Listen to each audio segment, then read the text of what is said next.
Zanimljiva za sve. Šta je Jugoslavija za nas koji u njoj živimo? Za mene Jugoslavija je simbol nezavisnosti. Ja Jugoslaviju shvatam kao nešto što svima može da pruži sve. Jugoslaviju stvari vidim stvarno kroz jedan brzi razvoj, brzi tempo. Samoupravna zajednica naroda i narodnosti. A ja mislim da nije lako reći da je Jugoslavija. I don't think my early childhood in Yugoslavia was bad at all.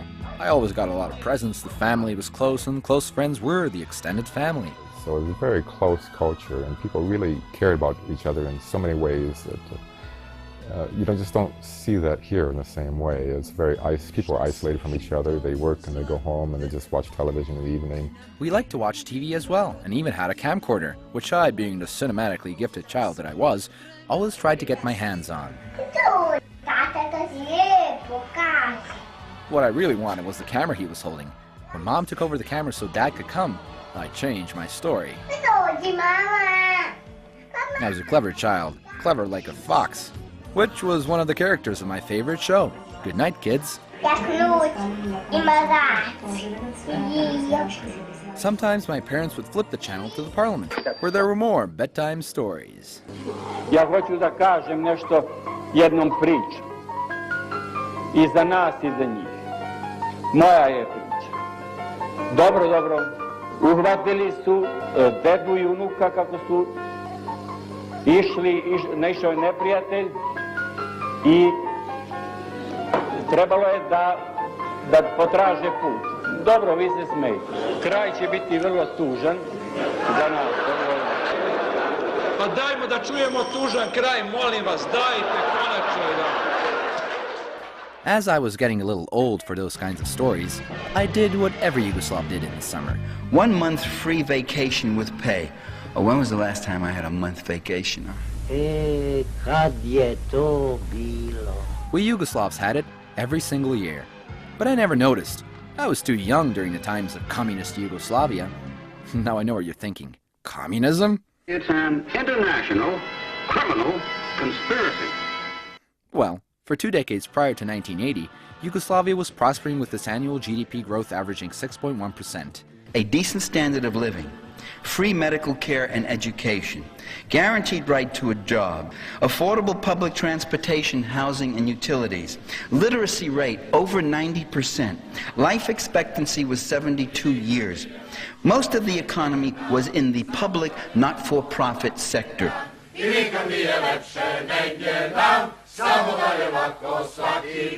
Yugoslavia was a different case because it had established its own form of a socialist model of economic activity, which was a mixed economy with private capitalist enterprise, with state-run industry, and with worker cooperatives. It was considered to be a success story of market socialism.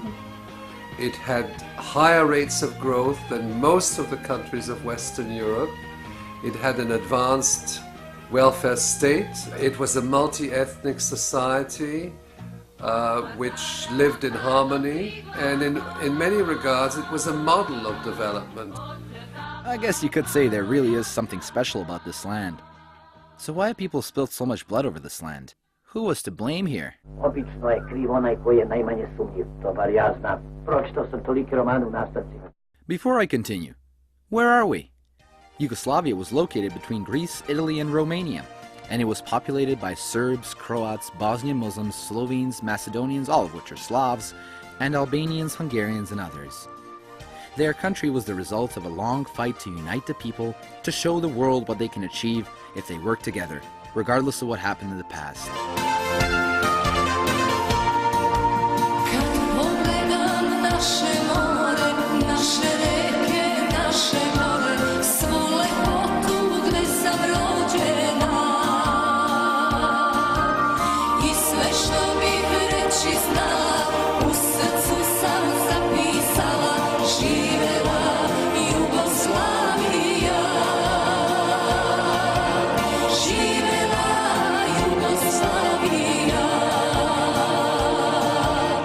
Throughout history, this idea has been a thorn in the eye of many empires and world powers. The idea was that the southern Slavs would not remain weak, divided people falling out among themselves or falling prey to some imperialist outsider. Serbs lost their freedom after the Ottoman Turks attacked them in 1389 on the Field of Blackbirds, which is called Kosovo. With the Serbs, the loss of statehood that lasted several centuries, for instance, produced a strong anchorage in the myth of Kosovo. Journalists come to Serbia and say, why are you Serbs so darn crazy that you celebrate a battle that you lost? You talk about the Battle of Kosovo, and you're always talking about a battle, how great it was, that you fought to the death, but you lost. Aren't you guys masochistic? Isn't there something wrong with you? And I said, ever heard of the Alamo? Remember the Alamo? Ever heard of Masada, in which the Jews defended to the death and then committed suicide rather than to be captured? For standing up against the Turks, Serbs were persecuted and inventive torture devices were implemented. We lived under terrible persecution. We were whipped. We were lynched, except the manner in which we were lynched was by impalement.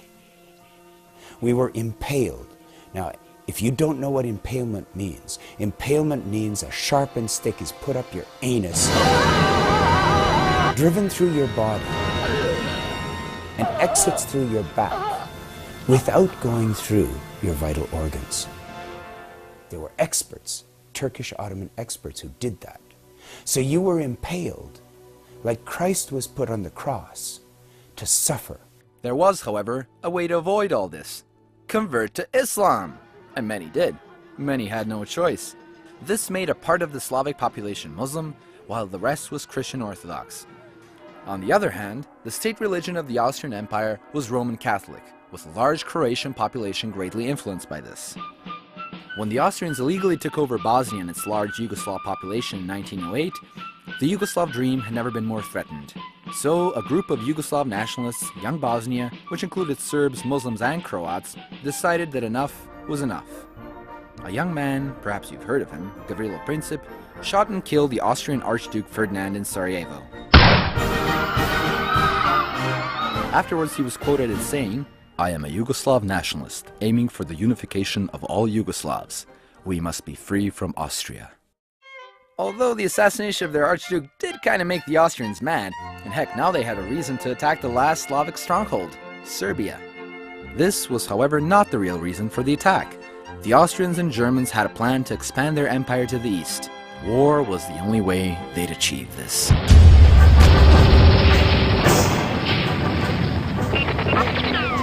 During the early period of World War I, a bunch of Yugoslav politicians fled the Habsburg Empire and formed the Yugoslav Committee in London to raise funds and realize the Yugoslav dream.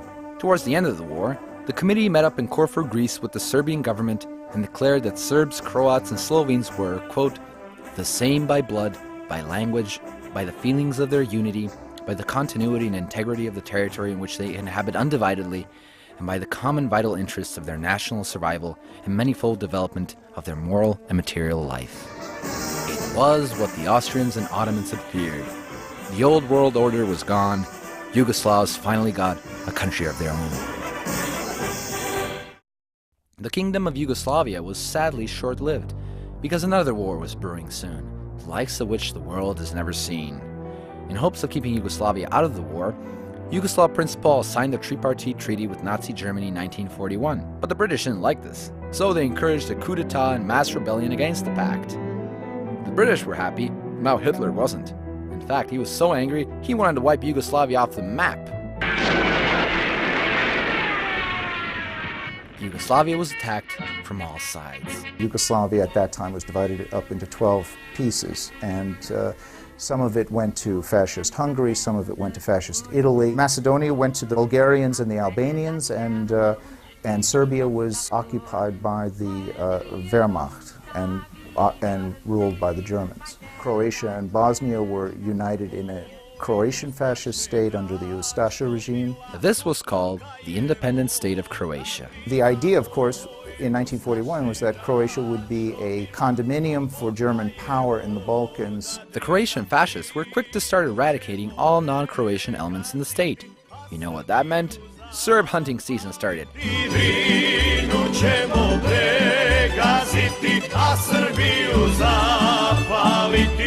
Yes, Hitler's final solution was applied here as well, and hundreds of thousands of Serbs, but also Jews, Roma, and others, were killed, most of them at the fourth largest concentration camp in Europe, Jasenovac. The total number of 600,000 were killed at Jasenovac.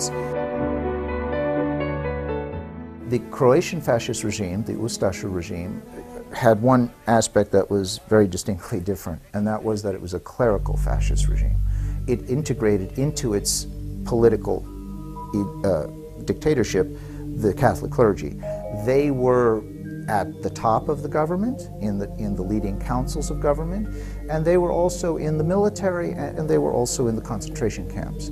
They were at Jasenovac. Some of the actual camp directors were priests.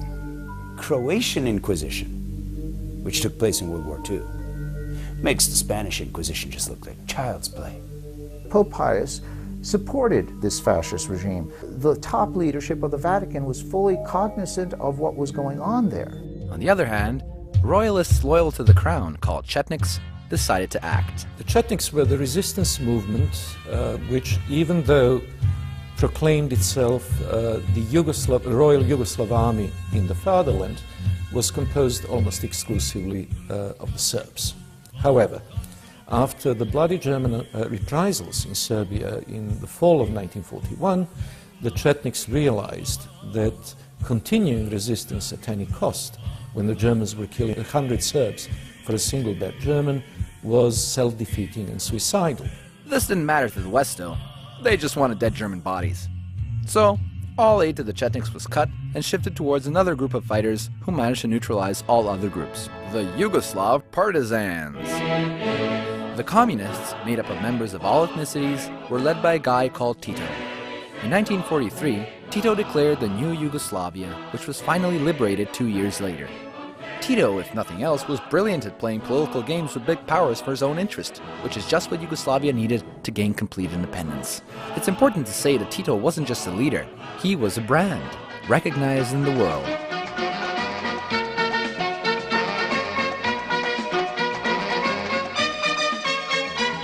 He was one of the founders of the non-aligned movement. And why were they so important? They were able to play a middle ground for the great powers that allowed the great powers to potentially talk to each other and discuss certain issues that could not be talked about openly. He hopes to perform the difficult feat of walking both sides of the street, east and west. Tito's strong arm kept the country together. When he died on May 4th, 1980, many in Yugoslavia were crying. Maybe not so much for him as much as they were crying for Yugoslavia itself.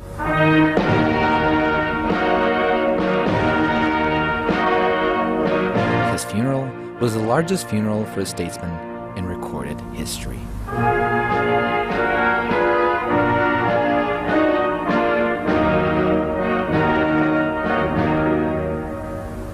Then things started to fall apart when Yugoslavia began to get into debt to international creditors shortly after Tito's death. In 1984, while the eyes of the world were pointed at Sarajevo, where the Winter Olympic Games were being held, the Reagan administration was specifically targeting the Yugoslav economy in a secret memo, National Security Decisions Directive 133, which stated that U.S. policy will be to promote the trend towards a market-oriented Yugoslav economy. And it was in line with previous decisions directives which advocated expanded efforts to promote a quiet revolution to overthrow communist governments and parties. It triggers a whole series of other initiatives, most of which are not published. The decision directive simply states that what the United States would want to achieve is that Yugoslavia cease to be a market socialist economy and become a free market economy model on the West. As the Soviet system was on its last legs in 1988, Washington wasted no time in sending advisors to Yugoslavia from a non-profit organization with a high-sounding name, the National Endowment for Democracy, or NED. Good morning and welcome. It's good to have you all here to help celebrate the launching of a program with a vision and a noble purpose. The establishment of the National Endowment goes right to the heart of America's faith in democratic ideals and institutions. However, Alan Weinstein, who planned the NED, told the Washington Post in 1991 that, A lot of what we do today was done covertly 25 years ago by the CIA. This basically means that the NED was really a sort of CIA spin-off. Instead of having just the CIA going around behind the scenes and trying to manipulate the process secretly by inserting money here and instructions there and so forth, they have now a sidekick, which is this National Endowment for Democracy, NED. Thus, the NED started handing out generous bribes in every corner of Yugoslavia, financing opposition groups, buying up hungry young journalists with dreams of a new life, and financing trade union opposition, pro-IMF economists, and human rights NGOs. The National Endowment for Democracy also controls and pays for the Center for International Private Enterprise, which in turn funded the G17. Who were the G17? They were an NGO made up of 17 free market economists, with 3 of the leading members being Washington-based staff members of the International Monetary Fund and World Bank, Dusan Vujovic, Željko Bogatic, and Branko Milanovic. G17 coordinator Professor Veselin Vukotic worked closely with the World Bank, and as the Minister of Privatization under Yugoslav Premier Ante Markovic, he was in charge of the World Bank bankruptcy program in Yugoslavia during 1989 and 1990, which led to the devastation of the Yugoslav economy. Other members of the G17 consult for the World Bank and attend World Bank organized meetings. In 2002, they formed a political party in Serbia, and since then, despite the fact that in every election they've gotten between 7 and 11% of the popular vote, G17 controlled the Ministry of Finance and the Ministry of Economy of Serbia. This is not simply a group of economists. It is a network. The IMF and World Bank use this network to impose their policies on Yugoslavia. And how do they do it? First, they force governments to do away with any social protections, subsidize food or rent, free transportation, free medical care, all those things you don't really need, out the window. You cut back in public sector spending. You cut wages. You cut employment. You abolish worker management enterprises. In other words, you force your people to work harder for less. Second, they use economic manipulation and new laws to force businesses, public and private, into bankruptcy. The World Bank describes this mechanism as a trigger mechanism. And they use that term. They say we need to trigger the bankruptcy of Yugoslav industry. Then, these businesses are taken over by a small clique of leveraged buyout speculators and other powerful foreign economic interests. They purchase the businesses at rock-bottom prices.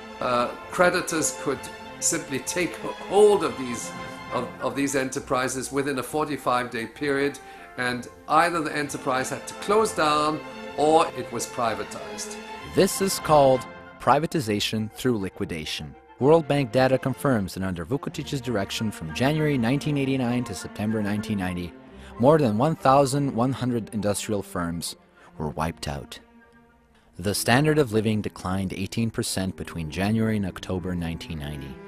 This downturn raised unemployment to 20% and thus increased tensions between the republics. Impoverished the population through these sweeping IMF reforms, which in turn contributed to heightening social and ethnic strife. So you have dissatisfaction of everybody, and everybody's looking for a guilty party.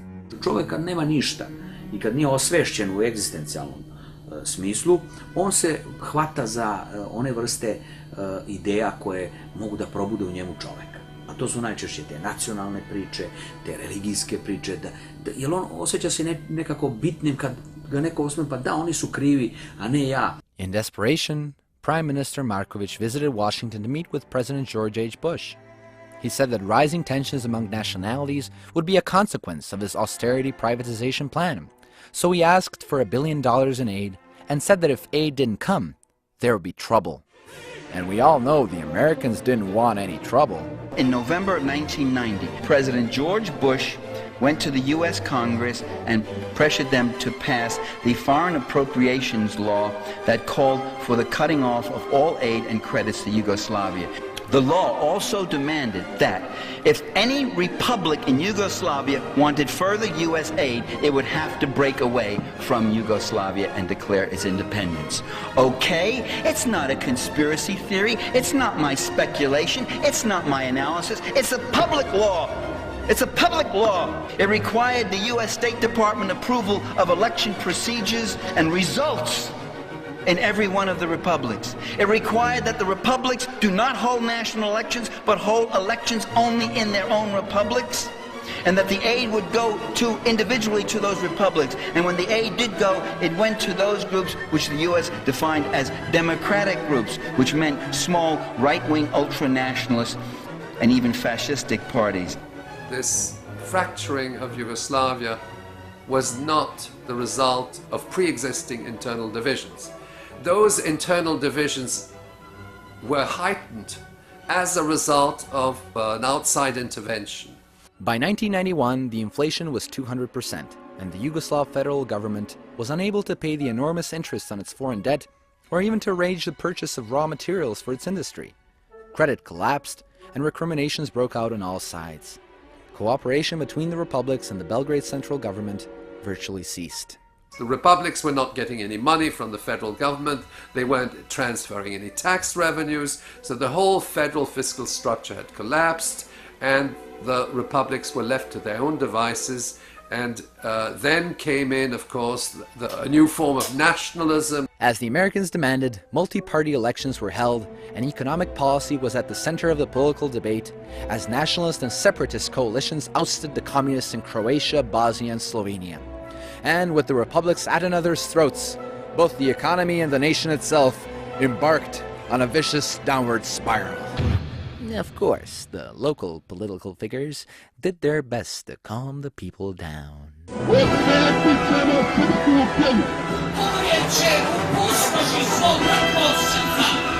Nemojte da mislite da nećete odvesti Bosnu i Hercegovinu u pakao, a muslimanski narod možda u nestanak. The people needed a hero to save them, someone with their interest at heart. Instead, they got these guys. In 1991, elections were held in the Bosnian Republic of Yugoslavia. Alija Izetbegović, a former Nazi collaborator in World War II, was a candidate who had an Islamic vision for the mainly Christian Bosnia, as professed in this little book he wrote. There can be neither peace nor coexistence between the Islamic religion and non-Islamic social and political institutions. Alija lost the elections to the moderate Muslim leader Fikret Abdić. Losing the elections didn't stop our Alija, though. He made a deal with Fikret, where Alija would be president, but would quit after a year. So, faster than you can say Islamic declaration, Alija made sure his presidency was extended due to the crisis, as you can't have a power struggle in such tragic times. In fact, there was a moment when Alija could have prevented the war, when he signed the Lisbon Agreement in 1992, which would have made Bosnia a confederation of 3 regions. Alija didn't like this. He wanted all the power. Luckily for him, the Americans didn't like this peace idea either. So the American ambassador to Yugoslavia, Warren Zimmerman, stepped in. So Mike Habib was in this meeting with Zimmerman and Izetbegović. Izetbegović had just come back from Lisbon, and Zimmerman says to him, well, you know, you could get a lot more from U.S. recognition if you just waited. And Mike Habib told me his jaw just hit the floor. If you don't like it, why sign it? Alija took the American advice and withdrew his signature, fortified his power, and the Americans recognized it. Another guy who just loved his power was the one, the only, Slobodan Milosevic. Slobo, as the masses like to call him, knew how to use those masses to get what he wanted.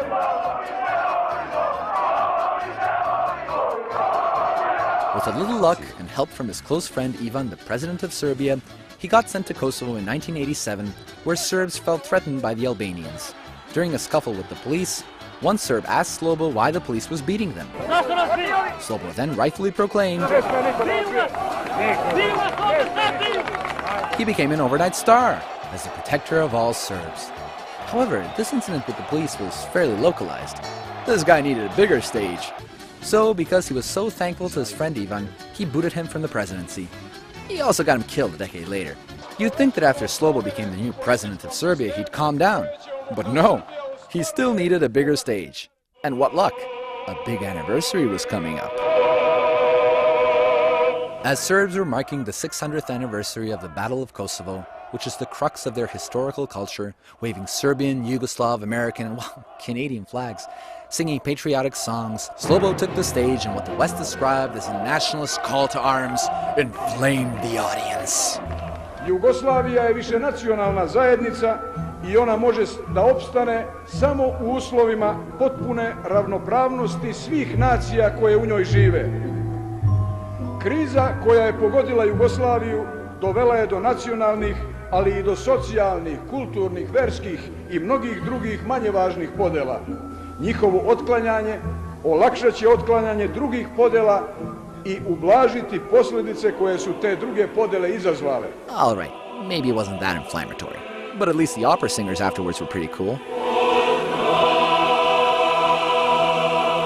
But if you think this guy had high ambitions, what about a guy being compared to Jesus Christ? Danas je Krist triumfalno ušao u Jeruzalem, dočekan i pozdravljen od naroda kao Mesija. I glavni grad Hrvatske danas liči na Jeruzalem. Franjo Tuđman dolazi pred građane. Holy f***, the savior of the Croatian people, Franjo Tuđman. No pressure, eh? Now, Franjo won the elections fair and square, but the people around him weren't really that good at hiding what was going to happen next. Even these guys aren't buying it. Franjo's government was quick to arm themselves illegally. Nismo naoružavali HDZ-ovci. Yeah, right. What about this? It seemed like war was the only option. Thankfully, there were many citizens who just said no.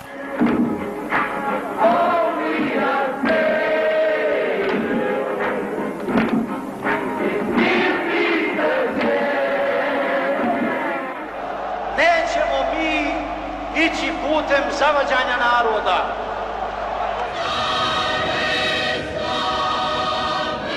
Yugoslavs stood a lot to lose if Yugoslavia broke up. For 50 years, they grew up together, lived together, married each other, and at the center of all this was Bosnia, with a mixed population of Muslims, Serbs, and Croats, a sort of mini Yugoslavia in itself.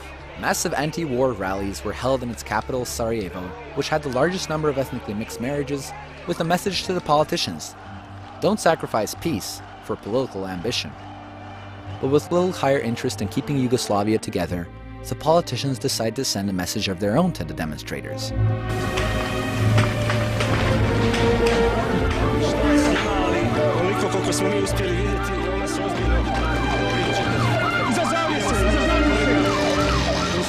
Slovenia and Croatia were the first who decided that peaceful negotiations weren't working out for them, so they unilaterally declared independence in 1991. Odločil da postane samostojna in neodvisna država. Bosnia followed in 1992. All of them were quickly recognized by the West. When the White House announced that we would be recognizing Slovenia, Croatia, and Bosnia, we at the State Department had no idea what that decision would be before it was announced, which is a very peculiar state of affairs. I was a desk officer, the office director. Nobody at the working level had any idea what the White House would decide. So you can say that the decision was a political one. It was not based on a careful consideration of what recognition might entail. It was, in essence, a dependable way of making conflict inevitable. The question was, would the people buy it?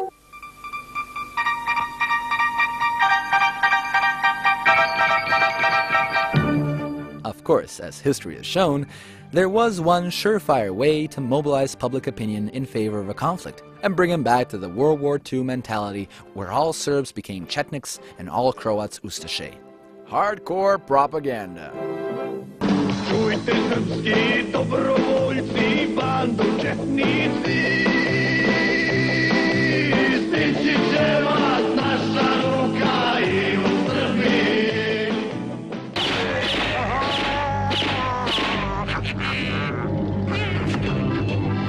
Moja specijalnost je ubijanje četnika.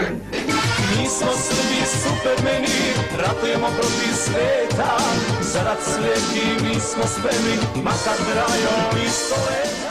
Hrvatska se krvlju brani. Slobodno recite da ste Ustaše i jeste došli u svoju domovinu. Ustašama poručujem kao što im uvijek sam poručio, a to je malo i vulgarno, jebaču im i oca i majke. Došlo vrijeme da se Srbi svete, sve džamije u oblake lete. Sad poljemo kaškom za cipele i to zajeđalom. I onda se nikada autopsijom ne može ustanoviti čemu je žrtva podlegla, da li posljedicama klanja ili tetanus. Jasenovac, igradiška stara, Jasenovac, igradiška stara. To je kuća Maksovi mesara, to je kuća Maksovi mesara.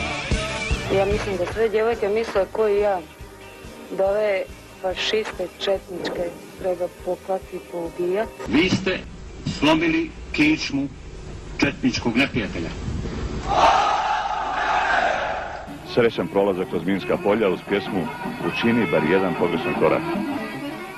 A tamo je i razrušeni Vukovar. A tamo je i razrušeni Vukovar.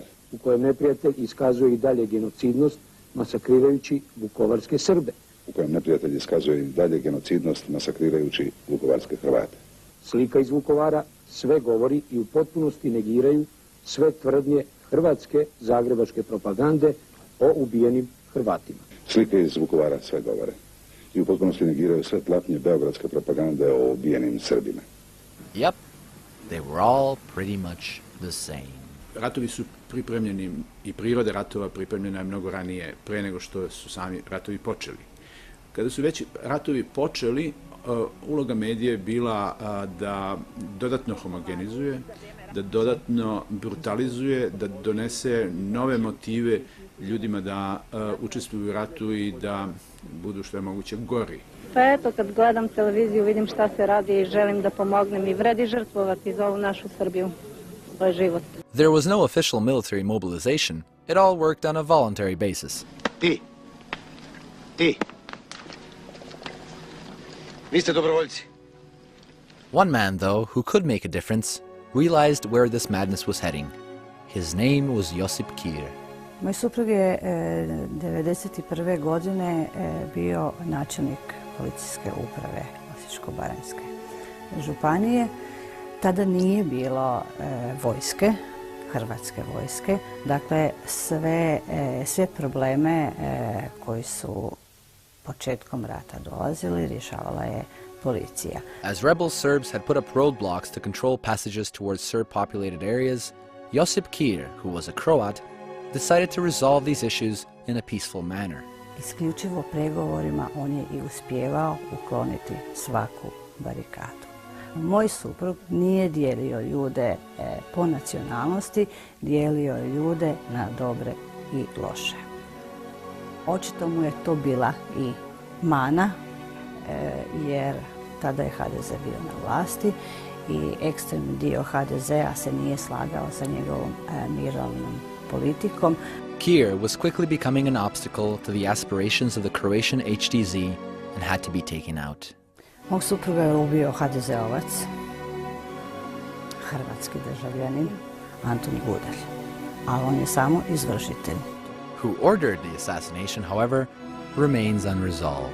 I tada je jedan tisak na dan njegovog ubojstva objavio naslov Otišao Kir i Slavonski mir.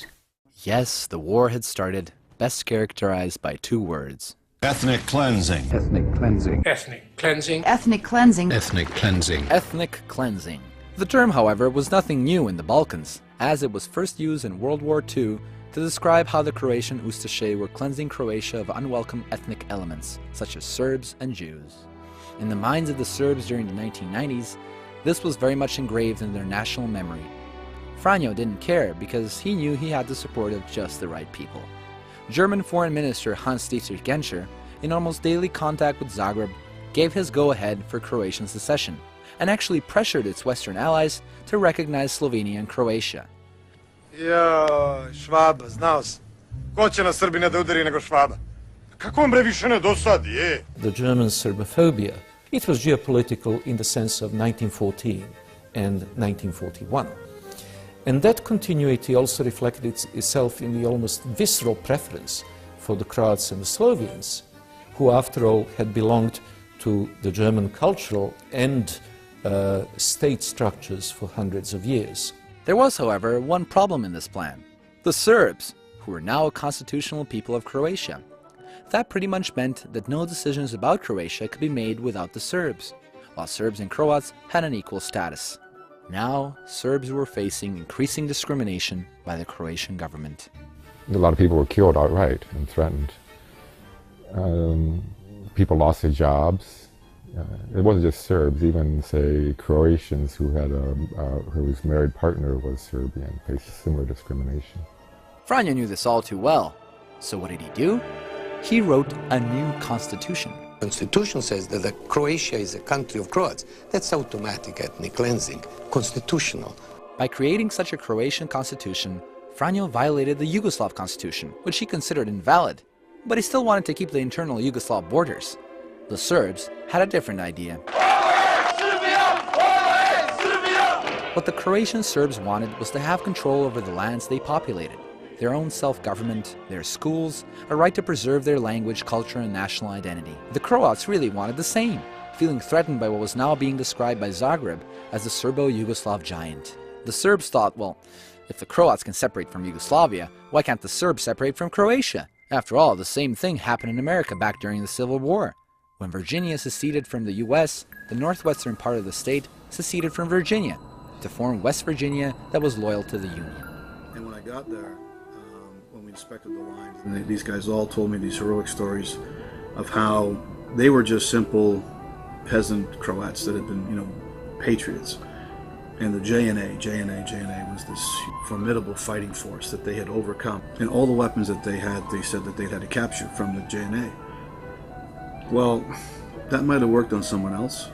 When I looked around and I did my int training, and I knew who made various Kalashnikovs, and every single one of the weapons carried by these guys, everything from machine guns to sniper rifles, was all made in East Germany. Even though Croatia never officially admitted that Germany was arming them, they decided to thank the Germans with a song. In German, so only the Germans would understand. Danke Deutschland, meine Seele brennt. Danke Deutschland für das Liebesgeschenk. If you follow that bouncing ball, just recently, just last summer, Croatia donated surplus, I forget how many, 4,000 or 5,000 Kalashnikovs to the Afghan National Army. Those aren't surplus. What they're doing is hiding essentially a murder weapon. The Serbs had more than enough weapons, and they were too eager to crush the Croatian army. A što se ove njihove armije tiče, znate, to 20-30 četnika rešava sve.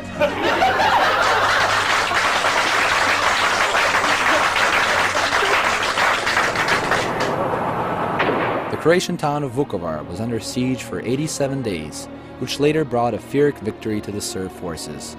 Why Pyrrhic? Well, because they actually destroyed the entire city. Vukovar se pročuo u cijelom svijetu po žrtvi koju je tom prigodom doživio. Naime, poginulo preko 4000 stanovnika Vukovara. A horrific example of how territory suddenly became more important than the people living on it. Even though they were brainwashed into thinking they were doing the right thing, some people woke up and realized what was really going on. Milan Levar, a Croat who was determined to protect his town of Gospić from the Serbs, was among the first to join the newly established Croat army, but quickly became disillusioned after an order he received. Milan Levar je bio hrvatski branitelj koji je 1991. godine dobio neke zadatke da likvidira neke srpske civile, što je smatrao nečasnim i nemoralnim i odbio je to izvršiti. 1992. u 6. mjesecu on se skinio iz vojske zato što nije htio izvršavati izravne naredbe nadređenih ovdje u Gospiću koji su tada vladali. I nakon toga je obavještavao nadležne institucije o zločinima koji su se događali u Gospiću. Kada nadležne institucije nisu ništa poduzimale, počeo izlaziti u javnost već od 1993. govoreći o nepravdama koje su počinjene prema njegovim sugrađanima, gospićkim Srbima, ali i nekim Hrvatima koji se ili nisu slagali sa takvom politikom etničkog čišćenja koja se provodila u Gospiću ili su na bilo koji drugi način smetali ljudima koji su tada vladali Gospiću. His fight brought him all the way to the International Criminal Court where he testified. After that, however, extreme elements in Croatia decided to silence Milan Levar. Podmetnutom bombom je ubijen u svom dvorištu. 2000. godine kad je bilo praktički puni mir.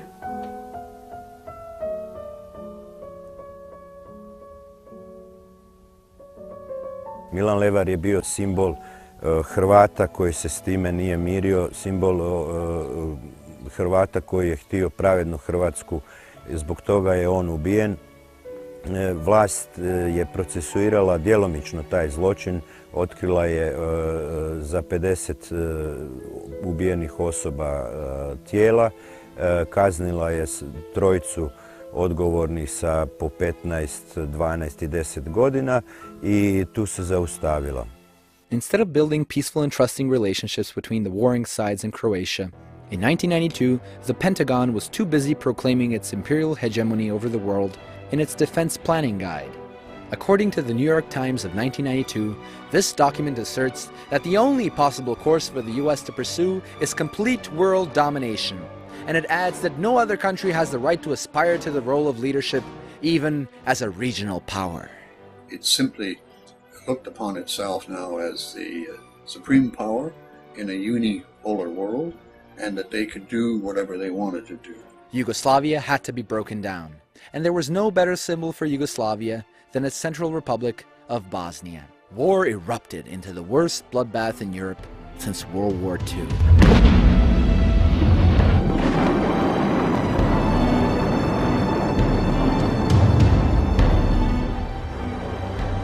Civil war. Civil war is the worst kind of war. It involves brother versus brother, family member versus family member, and it is one of the ugliest kind of conflicts.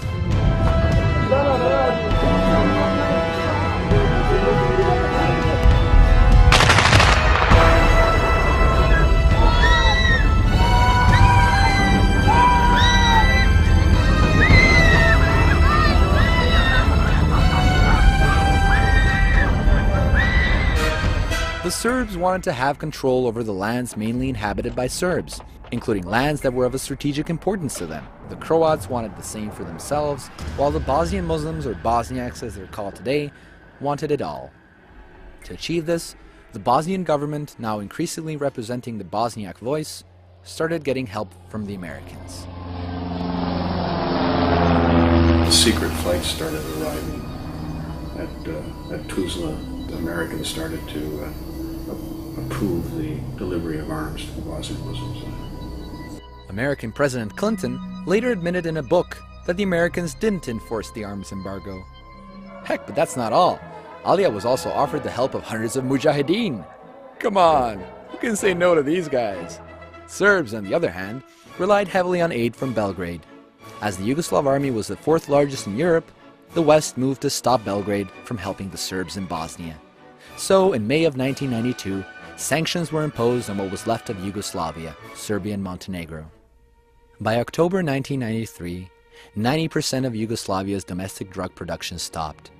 The average daily intake of calories had fallen by 28% compared to 1990, and 1.5 million people were classified as undernourished.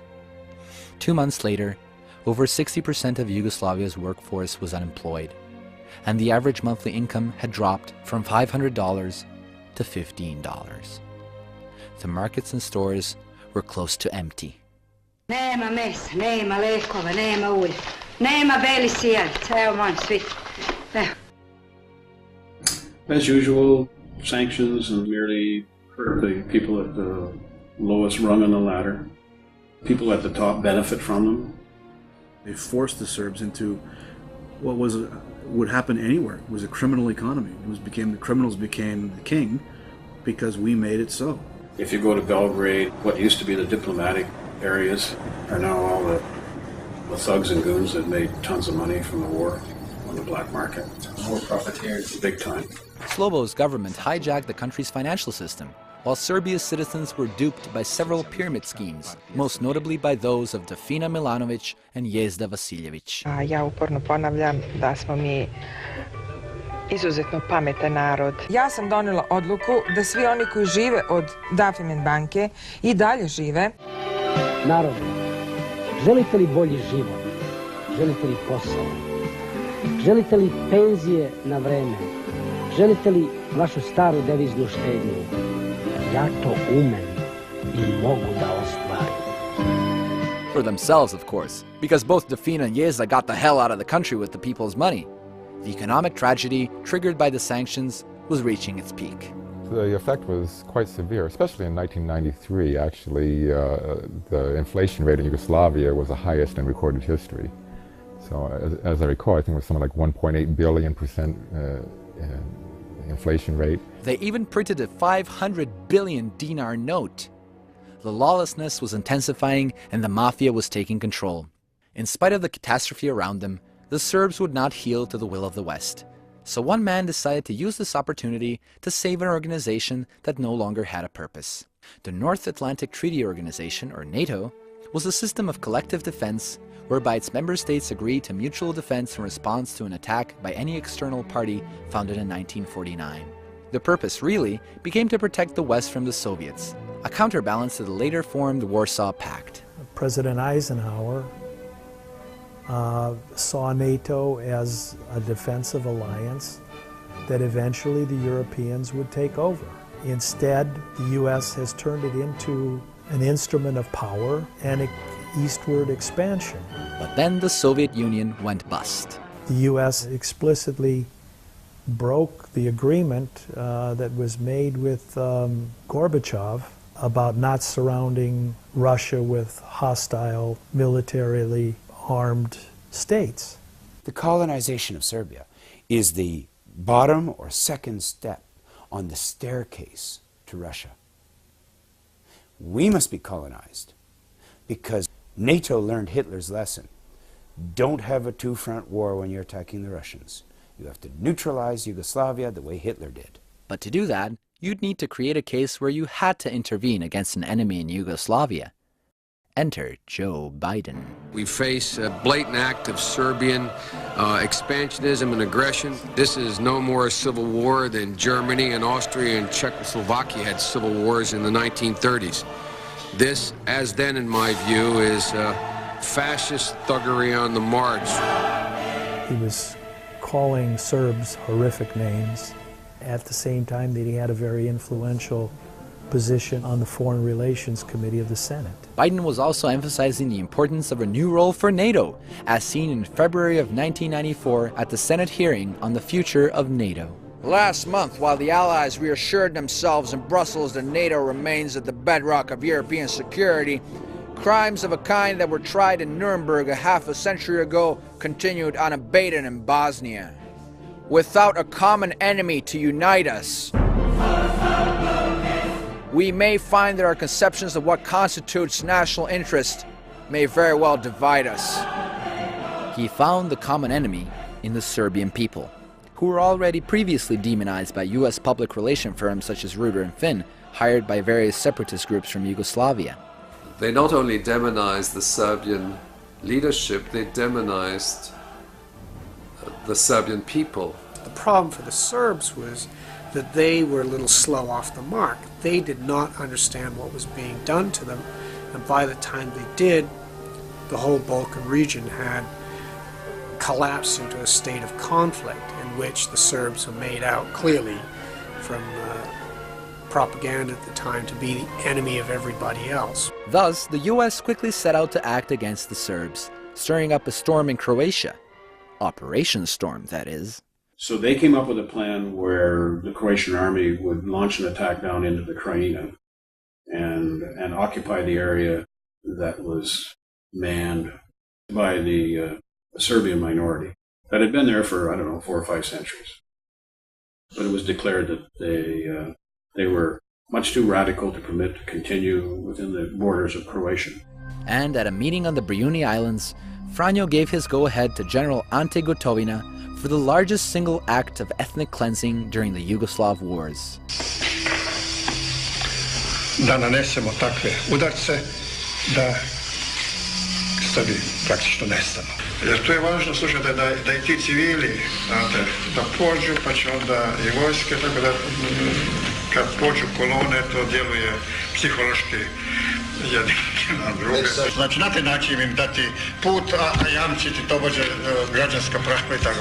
An operation that lasted 84 hours in August of 1995 resulted in the death of around 2,000 and 250,000 ethnically cleansed Serbs. Slobo and his generals, the protectors of all Serbs, had abandoned them. Šta da radimo? Spasavajte se kako znate! Gospodine generale!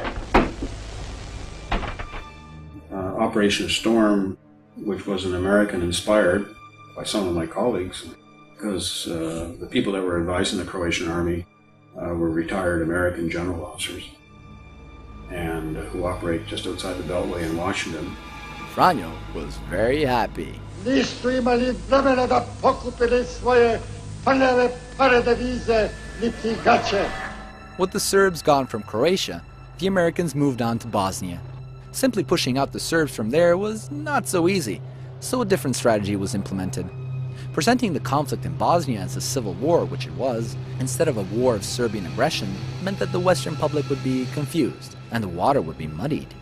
To intervene, the Americans needed to make it clear who they had to intervene against. The Serbs started this war. The Serbs are the original cause of the war. They are the complete aggressors and wrongdoers. NATO was used to militarily continue the colonization process, but Clinton knew it had to be somehow justified to the wider public. Perhaps the best example of what we're talking about here is Srebrenica. Srebrenica, a village in Bosnia, was declared a UN safe zone for Bosniaks seeking refuge, but was never really demilitarized, which allowed Bosniak forces to attack neighboring Serb villages. Serb commander Ratko Mladic overran Srebrenica, with thousands of Muslims killed and ethnically cleansed. What happened in Srebrenica was a stage-managed fall of the enclave to the Serbian forces, which never expected to conquer it. The United Nations declared that this was genocide, even though UN observer Philip Corwin estimated that the number of killed Muslims in Srebrenica was no larger than the number of Serbs killed in villages around Srebrenica. But that didn't matter. Srebrenica was to be used for a much greater agenda. There are trustworthy witnesses on the Muslim side who claim that Ali Izetbegovic told them that Bill Clinton had indicated to him, Izetbegovic, that 5,000 dead Muslims would be the price of NATO intervention on the Bosnian Muslim side. They believe that Srebrenica was deliberately sacrificed by Izetbegovic in order to provide this burnt offering to the White House that would be the justification for intervention, and indeed the proof of the pudding is indeed. The Bosnia government had no choice. Mr. Salajic, speaking for his government, said, "We have no choice, and our presidency had no choice but to appeal for a military intervention in Bosnia and Herzegovina. You cannot go this alone. The American public will not tolerate it. The alliance cannot stand it." And intervention ensued. Here was NATO, an organization formed for the sole purpose of defense of its member states, attacking a country that has not attacked or threatened any of its member states. Louis Mackenzie, who was the Major General of the UN Army in charge of Sector Sarajevo, tried to warn the Americans of what they were embarking upon. So I appeared in front of Congress and they asked me my opinion, and I said, start training your grandchildren to be peacekeepers in Bosnia, because you're going to be there for generations. And a lot of them are still there. As heavily armed US and NATO troops enforced the peace in Bosnia, the press and politicians alike portrayed Western intervention in the former Yugoslavia as a noble, if agonizingly belated response to an outbreak of ethnic massacres and human rights violations. A lot of the so-called liberal or left-wing or progressive media were themselves co-opted by the mainstream viewpoint regarding the Balkans. In other words, they had bought into this paradigm that was presented to them by the arms of the government of the United States and the EU powers. Only the journalists who towed the line and found new ways to attack the Serbs, other than the ones that their editors sent them to tell, other than the stories that were pre-written before they came to the Balkans, those guys excelled. Of course, the bombing campaign forced the Bosnian Serbs to surrender. At the peace accord signing, which internally divided Bosnia into a Serb entity and a Muslim Croat entity, all those responsible for intensifying the war were praising peace. This is the village of Vrbarje, near Sokolac in Bosnia, inhabited mainly by Serbs and Muslims. After the imposed Dayton peace accords, the villagers were aware of what this meant to them. And as the town became part of the Serb entity, the Muslims decided to collectively leave to their own entity. Eto vas uplakani oba Komšije. komšije. Ja. Danas se rastajete. Da, kao tako. Pa je vam teško? Kako vidite. Je li ovo baš lijepo da se komšije rastaju u suzama? Ovo je sa svega srca, mog i njegovog, sigurno. Živjeli ste toliko godina. Koliko imamo jedan godina, pored toliko drugog. smo živjeli. Živjeli smo. Bez svađe, bez nesuglasica. Ne bez svađe, ne bez suglasica, nego sa pomoći jedan drugom. Čitavog života do sada je bilo i evo sada je tako. Kako je sad? Kako vam je sad? Teško. Recite po srcu i duši, je li bilo maltretiranja, je li vam bilo ovdje loše? Nikad. Nije nam moglo bolje biti. Je li vam žao? Pa još nam žao rastaviti se s našim komšijama, oni su nama uvijek valjali, dobri smo bili, slagali se, sve. Jesu li vas provocirala djeca, jel ste imali nikakvih problema ovdje, srpska djeca? Nije ništa, sve smo bili fino, koji ranije što smo bili. This video footage has never been shown anywhere before. It just didn't fit the image that the Western media had tried so hard to project. The tidy melodrama of the evil Serbs destroying everything non-Serb in sight. Do you think this would mobilize Western public opinion to intervene? Nije bilo svađa, nije bilo pritisaka, nije bilo tuča, nije bilo. Nikad. Živi ste i zdravi? Živi i zdravi, nismo imali problema, ni najmanji problem nisam imala. Svi su mi dolazili, i vojnici, i narod drugi, nikad me nije niko vala, ni krivo pogledao, Boga mi. What? Serbs not behaving like genocidal maniacs? Komšija nam evo došla, evo 2 dana, uvijek imam nekoga od komšija, prate nas, plaćemo svi. Tako. Rastajete se kao ljudi. Rastajemo se kao ljudi. Human beings? Them? I volio da se sredi ovo, da mi opet i dalje zajednički živimo kao što smo živjeli, da dođe jedno vrijeme, da bude Jugoslavija kao što je bila.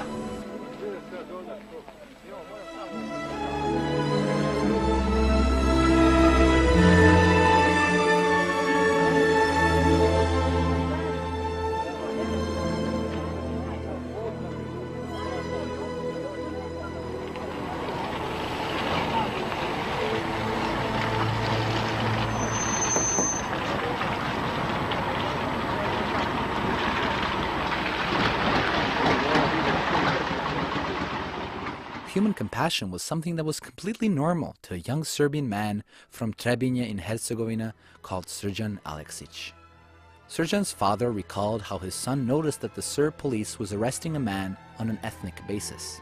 Srđan je vidio da policajci vode Alena, pošao je za njima da vidi šta je razlog što ga vode. Dogodilo se da su naišli na pijanog vojnika koji je oteo Alena iz ruku policajaca kada je shvatio da je ovaj musliman. Ovaj vojnik je izvadio nož da zakolje Alena na ulici kao na najgrublji način što se može oduzeti čovjeku život.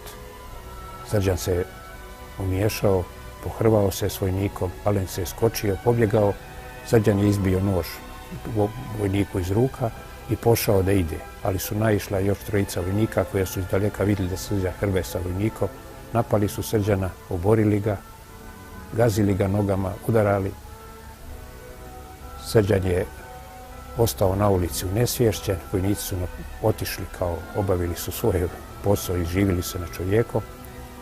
Srđan je prevezen u bolnicu, konstatovan izliv krvi na mozak, 7 dana se Srđan borio za opstanak, za život. 7. dan, na sami dan 27. januara 1993. godine je Srđan umro. This is one among many stories of true heroism that never made it to the Western media. The West was more focused on escalating the conflict so they could have the excuse for jumping in for their own interests. As the world celebrated peace in Bosnia, the international financial institutions were busily collecting former Yugoslavia's external debt from its remnant states, while transforming the Balkans into a safe haven for free enterprise. In late 1995, the West unveiled a reconstruction program that stripped Bosnia of sovereignty to a degree not seen in Europe since the end of World War II.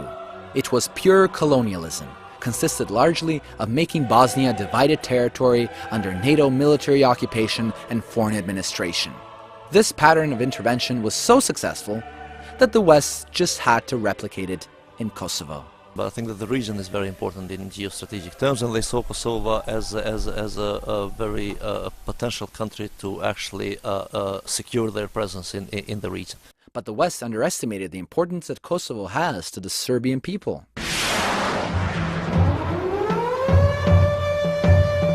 My fellow Americans, today our armed forces joined our NATO allies in airstrikes against Serbian forces responsible for the brutality in Kosovo. On March 24, 1999, on the order of Javier Solana, in an act of pure aggression, NATO had violated international law and the UN Charter by launching an air assault on Yugoslavia. The people of Yugoslavia, however, decided to show their true spirit by going outside, singing songs and having fun on their bridges in spite of the catastrophe around them.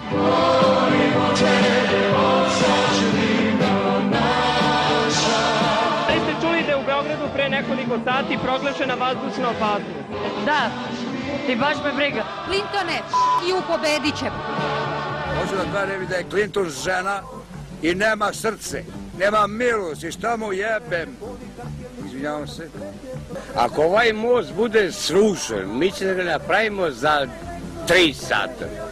Jer tako smo u mogućnosti. We thought the Serbs should last 5 days under the bombing, and then, no one expected them to run onto bridges and put on Target t-shirts. The declared mission was to stop the violence in Kosovo and topple Slobo.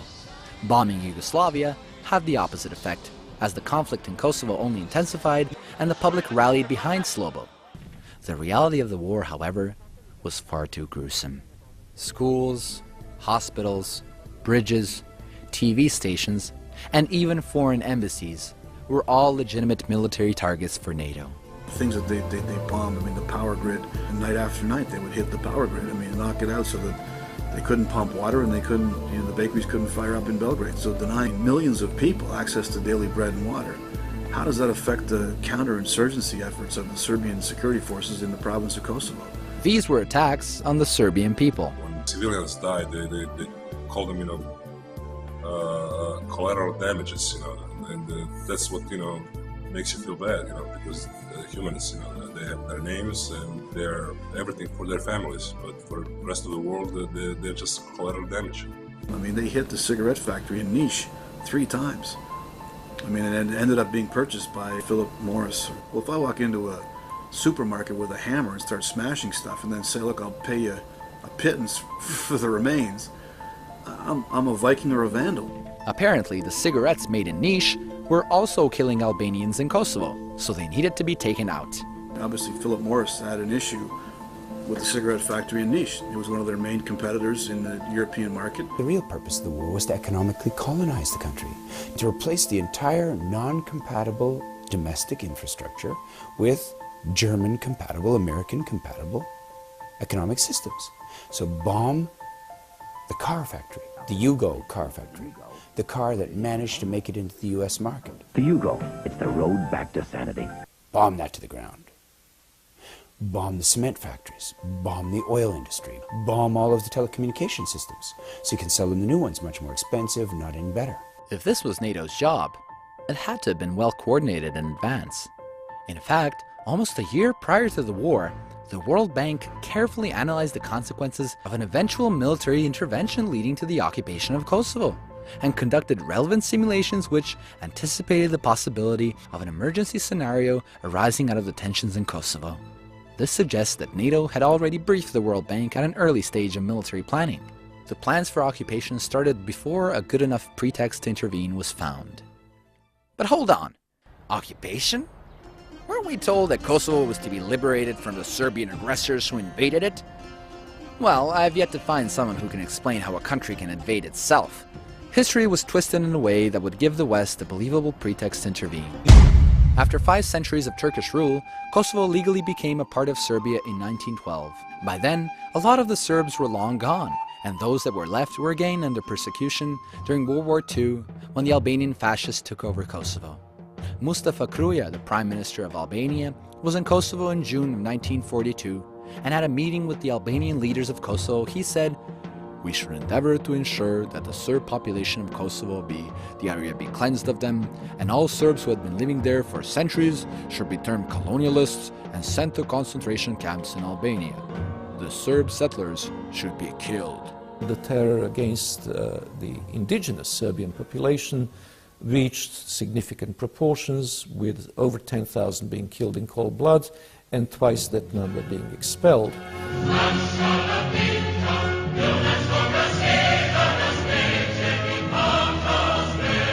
Here's Tito with Enver Hoxha, the Albanian dictator during communist times.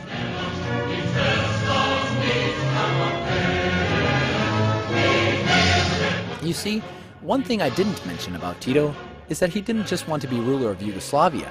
He wanted most of the Balkans, a federation including parts of Greece and Italy, Bulgaria and Albania as well. This meant that the Albanian dictator Hoxha was to be shown just how much the Albanians were well treated in Yugoslavia. So the Yugoslav Albanians, living mostly in Kosovo, got a better living standard than in Albania. Their own university, schools, newspapers, political institutions, cultural centers, everything in the Albanian language. Albanians from Albania were flooding into Kosovo with ease, and the Serbs were being pushed out. Ovdje su bili 200 srpskih kuća, sada su svega 5. Sve je to otišlo od terora, od pritiska. Western media failed to mention any of this. The official story was that Kosovo Albanians wanted independence because of Slobo's actions in the 1990s, which ignored the fact that Albanians demanded for Kosovo the status of a republic quickly after Tito's Yugoslavia was formed, around the time Slobo was born, and even held mass demonstrations in 1968. In 1974, Tito gave Kosovo, still a province of Serbia, all the traits of a republic, and this effectively helped the Albanian leaders to continue what was started in World War II. You had a lot of low-level intimidation, attacks on individuals that are not dealt with by the police, in the sense that effectively there's no arrests that follow. A New York Times article published on July 12, 1982, many years before Slobo came to power, said that the exodus of Serbs is admittedly one of the main problems that the authorities have to contend with in Kosovo. Regarding the Albanians who want to separate from Yugoslavia, Beqir Hoti, an executive secretary of the Communist Party of Kosovo, stated that the nationalists have a two-point platform. First, to establish what they call an ethnically clean Albanian republic, and then the merger with Albania to form a greater Albania. And they were desperate for help. They needed it at any cost. Any cost, you say?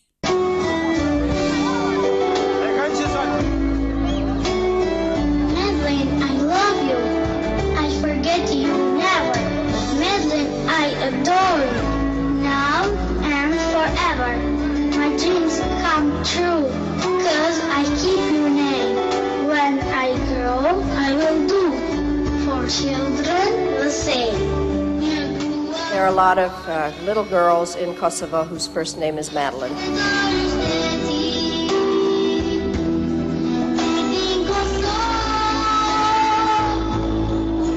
If you want, we can talk here, we can go outside.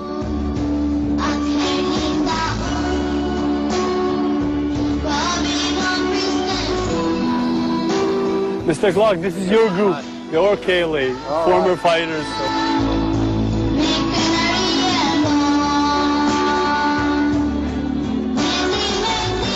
Thank you for the enormous amount of money you've raised tonight.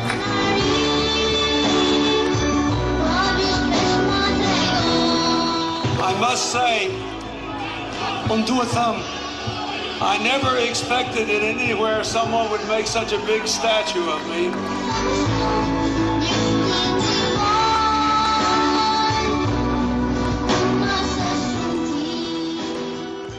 You gotta hand it to the Albanians. They really know how to flatter the Americans. Trouble is, the Albanians didn't know what they were getting themselves into. In 1998, the KLA was still classified by the US State Department as a terrorist organization bankrolled by the proceeds from the heroin trade and by Osama bin Laden. As it became more evident that the KLA was driving events in Kosovo, the U.S. realized it could use them for their own interests. The whole northern Albania region was actually under the control of the KLA, not the Albanian government. And U.S. cargo planes were landing at the rate of 2 a day, bringing supplies and arms shipments. British Special Forces, CIA, U.S. military forces were providing training to the KLA. This was before the war. Germany was shipping ex-East German military arms to Albania with the understanding that Albania would provide it to the KLA. The goal was to provoke a harsh response from the Serbian army so the West could pretend it's jumping in to stop the war and impose its policies. Slobo sent in the military and a full-blown conflict erupted in 1998. 1999. godine je prosto simulirana jedna situacija nerazrešivog konflikta Srbije i Albanaca pod firmom kršenja prava. Ljudska prava su tu poslužila kao mantra preko koje će javno mnjenje Zapada, pre svega američkih država, da prihvati legitimnost intervencije. Certainly, everything the United States has done in Afghanistan and Iraq is far worse than what the Serbian military ever did in Kosovo. If you're going to colonize a territory, you might as well put it on paper. U.S. State Secretary Madeleine Albright masterminded the so-called Rambouillet Agreement, which was modeled on the Dayton Accords imposed on Bosnia. Here, NATO outlined how it will occupy and colonize Yugoslavia in Annex B of the Rambouillet Agreement. NATO personnel shall enjoy, together with their vehicles, vessels, aircraft, and equipment, free and unrestricted passage and unimpeded access throughout Yugoslavia. Naravno, oni su nas zato odveli u Rambouillet da bi nas udavili.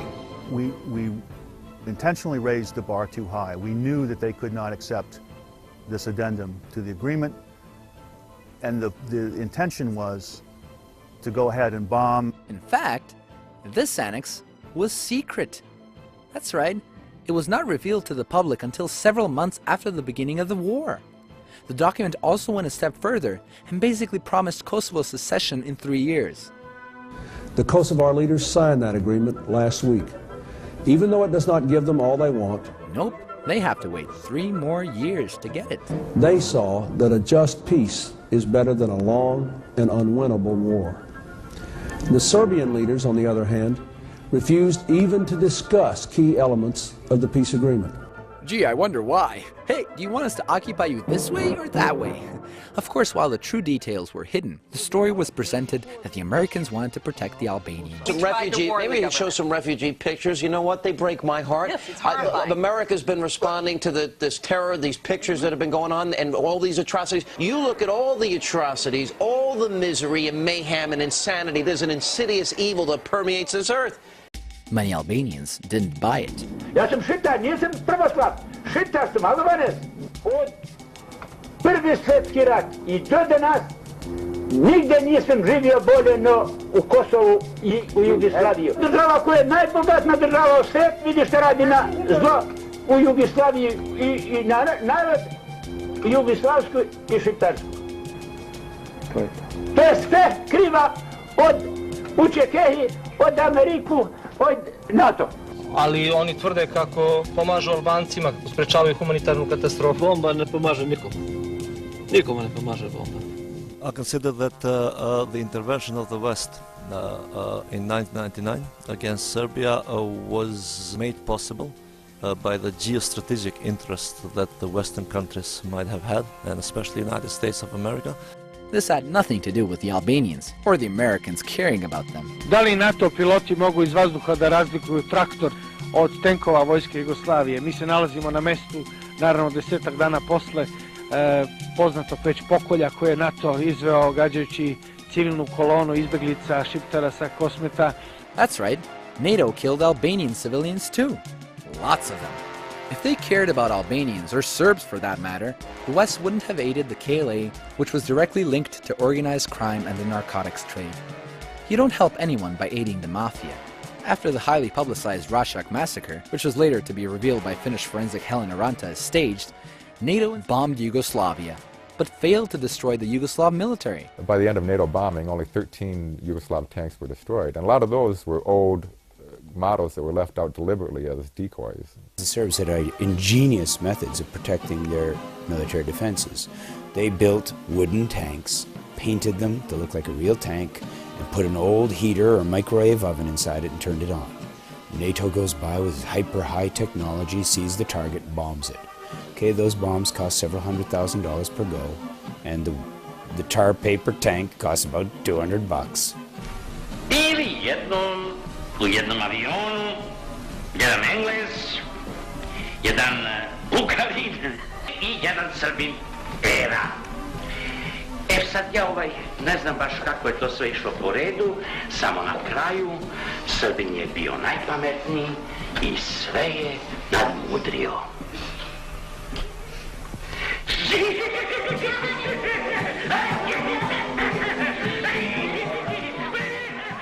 So, why did Slobo give in to NATO? At the June 2nd meeting, when Marti Ahtisaari and Viktor Chernomyrdin came to Belgrade to meet with Milosevic, Ahtisaari read NATO's terms, and Milosevic asked, what will happen then if I don't sign?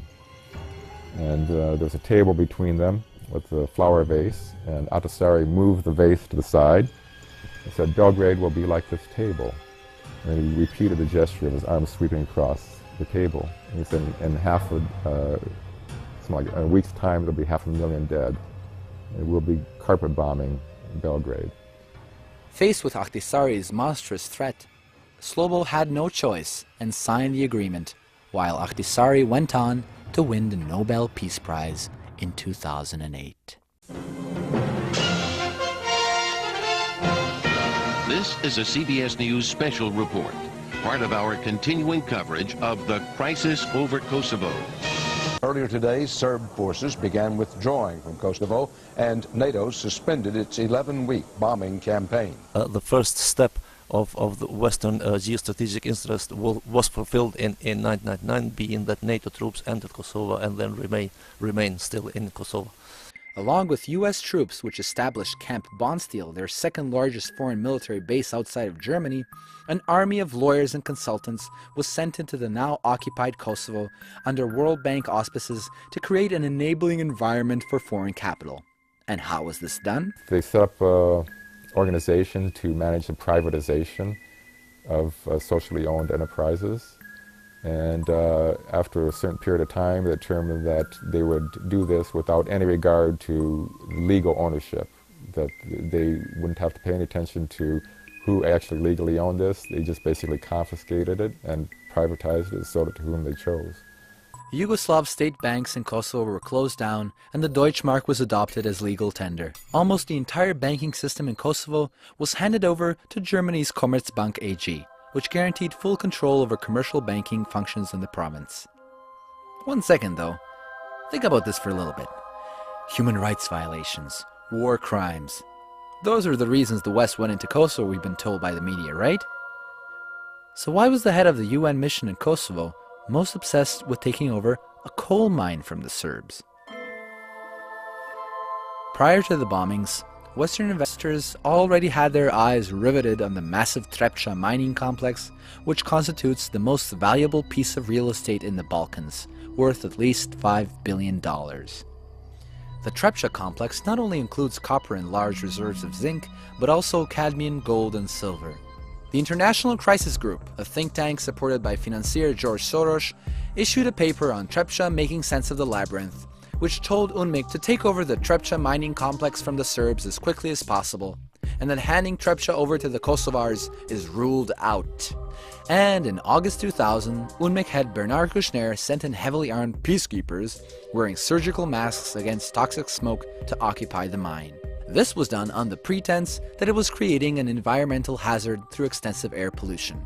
Of course, a healthy environment has always been a top priority of the West and Yugoslavia, even during the bombing campaign nicknamed Merciful Angel. After NATO used depleted uranium munitions here during the 1999 bombing, military experts from Belgrade have registered an increased radiation level. Dr. Srblak was among the first to raise the alarm. There is no other place in the modern world where so many people, and so many young people, die from cancer. In this animal hospital in the south of Serbia, there is evidence of something going wrong. And as it takes billions of years for uranium to decay, the shadow of the ghost of the merciful angel will hang over the region virtually forever. See, that's perfectly fine.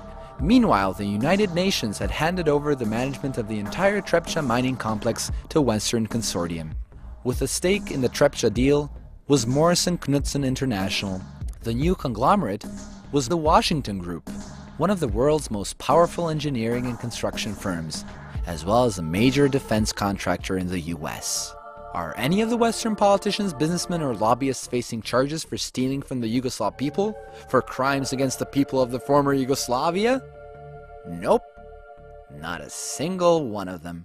Instead, to escape any persecution, they set up a tribunal in The Hague, the Netherlands, to try the Yugoslav people involved in the war. The Hague Tribunal was founded in 1993 on the basis of the Security Council resolution rather than General Assembly resolution, which means that it is an ad hoc body created on the basis of political rather than legal principles. When you're creating a colony, you only lock up the dissidents. Back in Belgrade, Slobo, who was declared the man of peace in 1995 when he handed over Bosnia to the West, after he was being stubborn about doing the same for Kosovo, got indicted for war crimes. I think every major world leader knows that if they don't go along with the system, they're likely to be taken out one way or another. After an extensive anti-Slobo campaign readily financed by Western wallets, the EU and the United States have spent millions of euros in equipping opposition movements inside Yugoslavia with the necessary resources to fight an election campaign. Slobo lost the elections in September of 2000, but wouldn't heel to his opponent, Vojislav Koštunica. Vojo decided that enough was enough.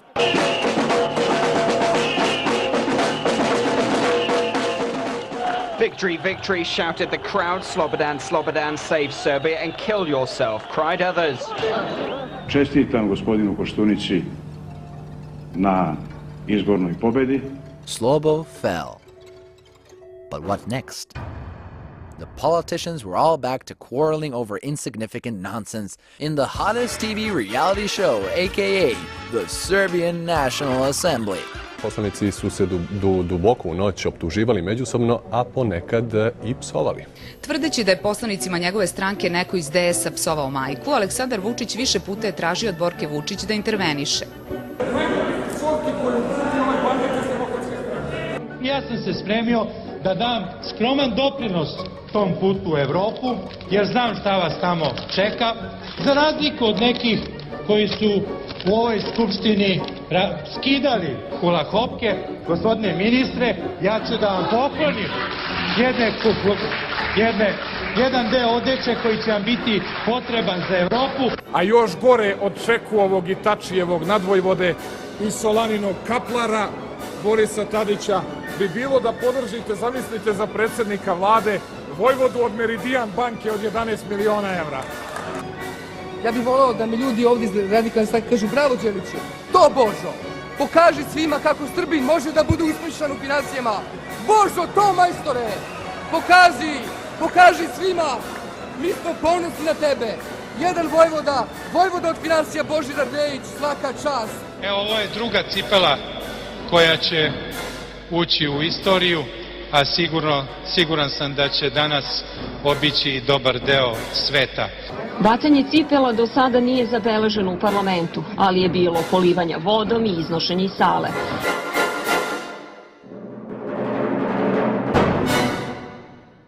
Instead of focusing on the really important things, they allowed the further fragmentation of Yugoslavia.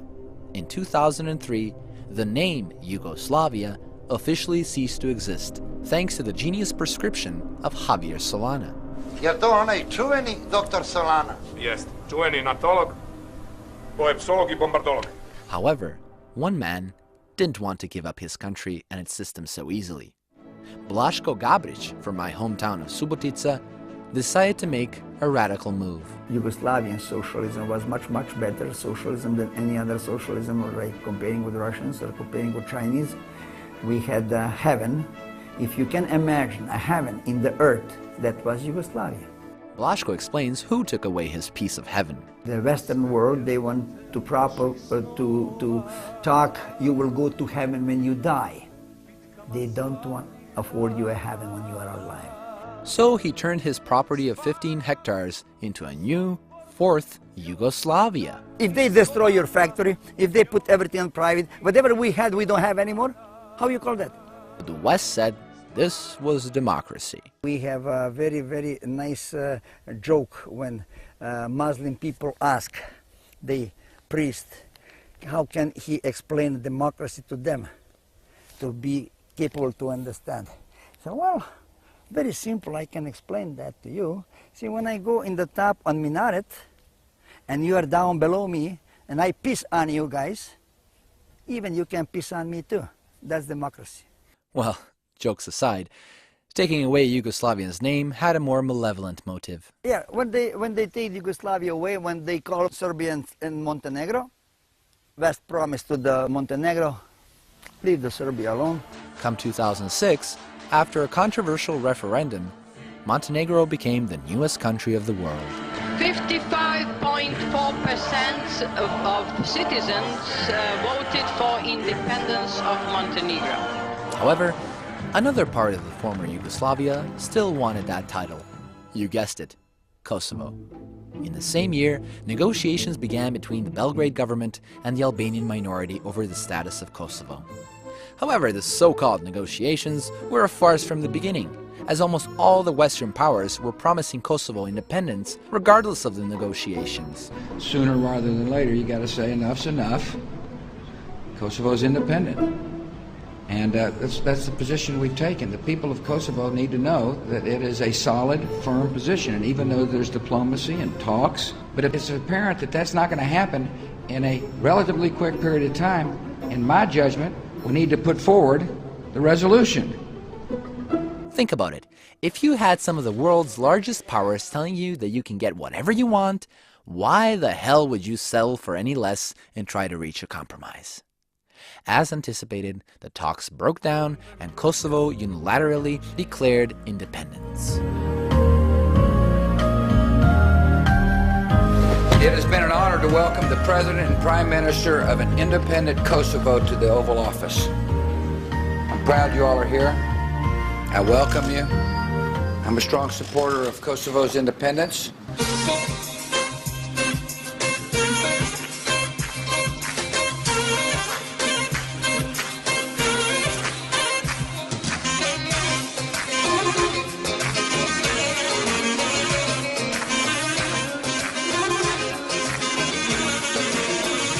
I pledge that the United States would continue to work with those nations that have not recognized an independent Kosovo to convince them to do so as quickly as possible.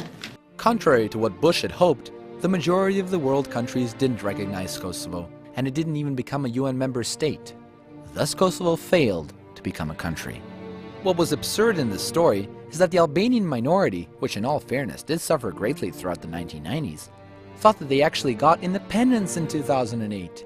Big day for Kosovo people, Albanians. Yeah. How do you feel? Oh, I am feeling very, very good. This is like a dream. As a Serb, I feel sorry for the Albanians because they've been duped even more than we have.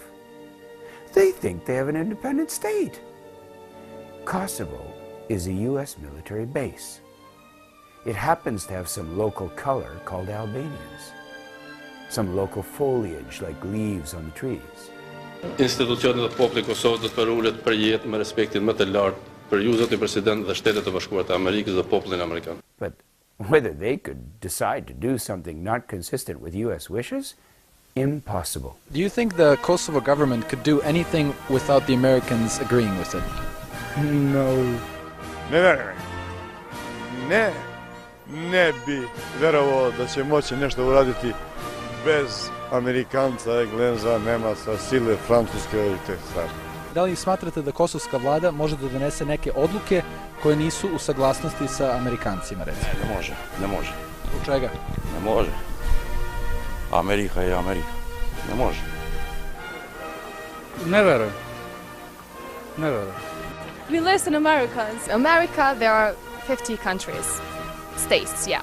So why Kosovo not be a part of America? You would support that? Yes, why not? They are just administrating everything in Kosovo. The Americans are in control? Yeah, they are pretty much in control here. We are not independent from Europe and from America. The formal channel whereby the international missions in Kosovo have the absolute power over all walks of political and economical life in Kosovo are represented through the international civilian representative, who has the right to expel any elected official or annul any laws that are passed by the Assembly of Kosovo. At the same time, there is an informal channel whereby the international community meddles within politics and economics in Kosovo through the ambassadors of the powerful countries that have been seen or presented itself as sponsors of the independence of Kosovo. The wishes of these ambassadors are kind of like orders to the Kosovo's politicians. Kosovo still remains a colony, and this colonization has actually degraded the life or the standard of living in Kosovo. On the other hand, the people of Serbia's other province were unaware of what was being prepared for them. Smack dab in the middle of the Pannonian Plain, Vojvodina has always been an attractive chunk of real estate exploited for its fertile farmland. After Kosovo's declaration of independence, the West turned their sights northward.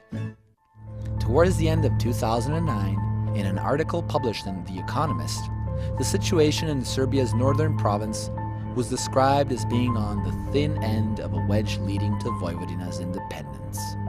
After all, Kosovo and Vojvodina had equally extensive autonomy. Magazin Ekonomist je ozbiljan magazin I utoliko ta informacija je onespokojavajuća. And why did nobody take action? What's with the silence? You see, there's a way to get people to do something in Serbia, or any other Yugoslav country for that matter. Just tell them it's another step towards bringing them closer to the European Union. The EU, a unique political and economic partnership of European countries, provides states with an exchange of goods, people and ideas on a market that includes around 1 billion inhabitants. Apart from the official definition, there's more to it than the eye can see. The European Union is a project of the elite class of Europe that denies the value of the genuine heritage of European civilization and seeks to replace it with politically correct dictate of the ideology of postmodernism and postnationalism. First, your country has to open its market to EU products and sell all its banks, which is like giving away your queen and rook in a game of chess. Then your country's domestic industry, agriculture and money market goes bust, which allows foreign companies to get a good purchase price on your most valuable assets. If we continue the chess analogy, your government is playing as a beginner against the EU, who is 10 steps ahead of you. You may know how to move the figures, but your opponent knows how to draw you to thin ice and get what he wants. Checkmate. In the Czech Republic, the EU forced the sugar industry to close their factories. Because the EU had too much sugar it was importing from Cuba that made them bigger profit. Instead, the Czechs got a little gift from the Germans, their dirty industry, which they couldn't keep in Germany due to the Kyoto Protocol. In Hungary, the people's vineyards were first destroyed by French dumping prices, which then caused the Hungarians to not be able to pay back their loans to the banks, and foreigners bought their property at low prices. This is why the most famous Hungarian vineyards, such as Tokaj, are owned by the English. There's no work, says this man, just poverty. The situation has become worse since the sugar factory nearby Serench closed down last year. 80 people from Mizozombor lost their jobs. The factory is being torn down. I think you can see a pattern here. These places, like the Balkans and the rest of Eastern Europe, were not supposed to be colleagues and equals in a brotherhood of nations, but rather they were supposed to be markets for Western industrial goods. They were supposed to be markets for cheap labor. Nemačkog farmera da bi napravio puter košta $300 kilogram ili tona. Srpski proizvođač može da napravi puter za 200. Ali, pošto nemačka vlada daje subvenciju proizvođaču putera, taj puter košta $150. I taj puter je $50 jeftiniji nego srpski. i mi jednog dana dobijemo kompletnu lepezu uvežene poljoprivrednih roba, a naš seljak nema gde to da proda. Bear in mind, it takes a while to join the EU. 12 godina mi treba potpuno da otvorimo vrata za robu iz Evropske unije, a oni izvoze robu koju subvencioniraju. I ona je jeftinija od naše proizvodnje. Mi nemamo pare da dajemo subvencije svojim poljoprivrednicima. Na taj način mi se od proizvođača poljoprivrednih proizvoda pretvaramo u uvoznika poljoprivrednih proizvoda. I na taj način oni gase našu poljoprivredu.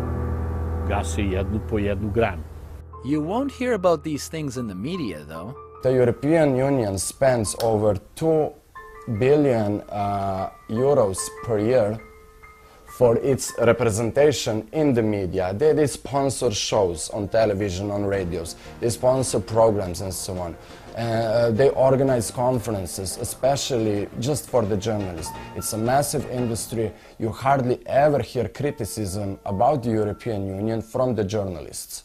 In Serbia, there has never been a true debate about the European Union, and any attempt to even initiate such a debate was condemned up front as anti-European. Those who try to open such a debate are simply cut off.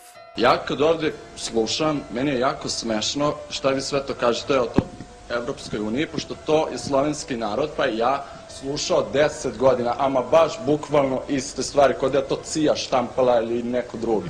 I pazite sad. Pre nego što kažeš, mogu ti pitam, koga ti je plata? Ne, čekaj, mogu samo ako možeš da slušaš. Ja ću kritikovati globalizam na sva usta. Dobro, ajde izvolite. Gledaj, pazi, niko više u Sloveniji ne veruje u Evropsku uniju, taj san, a prošlo je par meseci, pošto će sad 50.000 ljudi da otpuste, jer sve tvornice, ne sve, se zatvaraju, sele se u Rumunsku, u Honduras, čovječe, gde je to? I u Kinu, razumeš? Na sreću dolazi u Srbiju neki. Ti pričaš o nekim partnerima iz Slovenije, gde se glavni direktori koji ovde ulažu u tu zemlju prebacivaju, hvalisaju kako koloniziraju Srbiju, ceo Balkan. I remember that guy, the neoliberal guy from the party G17+, and he told me, yeah, but you are criticizing the European Union, but hey, you live in European Union, Slovenia is doing well in Europe. No, it just doesn't work like this. This is a standard propaganda, you understand? We are not better off because we are in European Union. It's vice versa. We are in European Union because we did better off than other, for example, former republics of Yugoslavia. After the death of Yugoslavia, every single former Yugoslav republic wanted to become a member of the EU. Slovenia was the first to actually join in 2004, but wasn't dazzled much. We are no more a country, we are just a region of European Union. Why do I claim that? We have no monetary policy. We have practically no fiscal policy because we are very much restricted with the rules of European Union or Euro area. Are things better now that Slovenia is in the European Union? No, I don't think so. I don't think it's better. No, I don't think so. The prices all just doubled. Everything is more expensive than it used to be. The clothes are more expensive. I voted no when we had the referendum for joining the European Union. Sve je pokradeno, ne zna se niko pije, niko plaća, litostroj, metalka, nema niti jednoga preduzeća koje ima 500 ljudi, a da dobro stoje. If you are part of the European Union, also you are giving something into the common wallet of Europe. A lot of social rights that we had in the past are now being shrinked. I believe that, and that's my personal opinion, that European Union is more of a corporation than like a political establishment that secures human rights. Da li je u Sloveniji bolje otkad je ušla u Evropsku uniju? Da, mnogo bolje. Zbog čega? Pa, ima razloga mnogo. Koji su razlozi? Mnogo. Da li je život bio bolji za vrijeme Jugoslavije? Da, bio je bolji. Slobodnije je bilo. Tito je bog bogova. Right across the street from Slovenia, Croatia was giving up enforcement of the ecological and fisheries protection zone towards EU states, as 1/3 of all Italian fishing activity came from that zone. It also flushed away its banking sector. Hrvatska ima samo još jednu banku koja je u njenom vlasništvu. Bila je primorana sve banke prodati strancima. Hrvatski Telekom je prodan Deutsche Telekomu. Mi dalje ne znamo sadržaj tog ugovora. On the other hand, people in Serbia find it hard to stop trusting everything that comes from the West, often readily believing their propaganda that the West really loves them, and that even when they're bombing Serbs, they're doing it for the Serbs' own good. I think the situation that we're in today is the result of something that I call predatory capitalism. And it really got underway in the 70s when I was an economic hitman. We used predatory capitalism in the third world a lot. And the first principle is that the only responsibility of business is to maximize profits, regardless of the social and environmental costs. U Jugoslaviji su nuđeni vrlo povoljni krediti da mi uđemo u što veću kreditnu zaduženost. Ako ste ekonomski jaki, onda ste i vojno jaki. Onda ste jaki po svim pitanjima. Ali ako ste zaduženi i ako vaša ekonomija slabi, onda vi slabite na svim frontovima. As Yugoslavia broke up, the federal debt was distributed between the successor states. At the end of the 2000s, the prosperity everyone was promised clearly kicked in.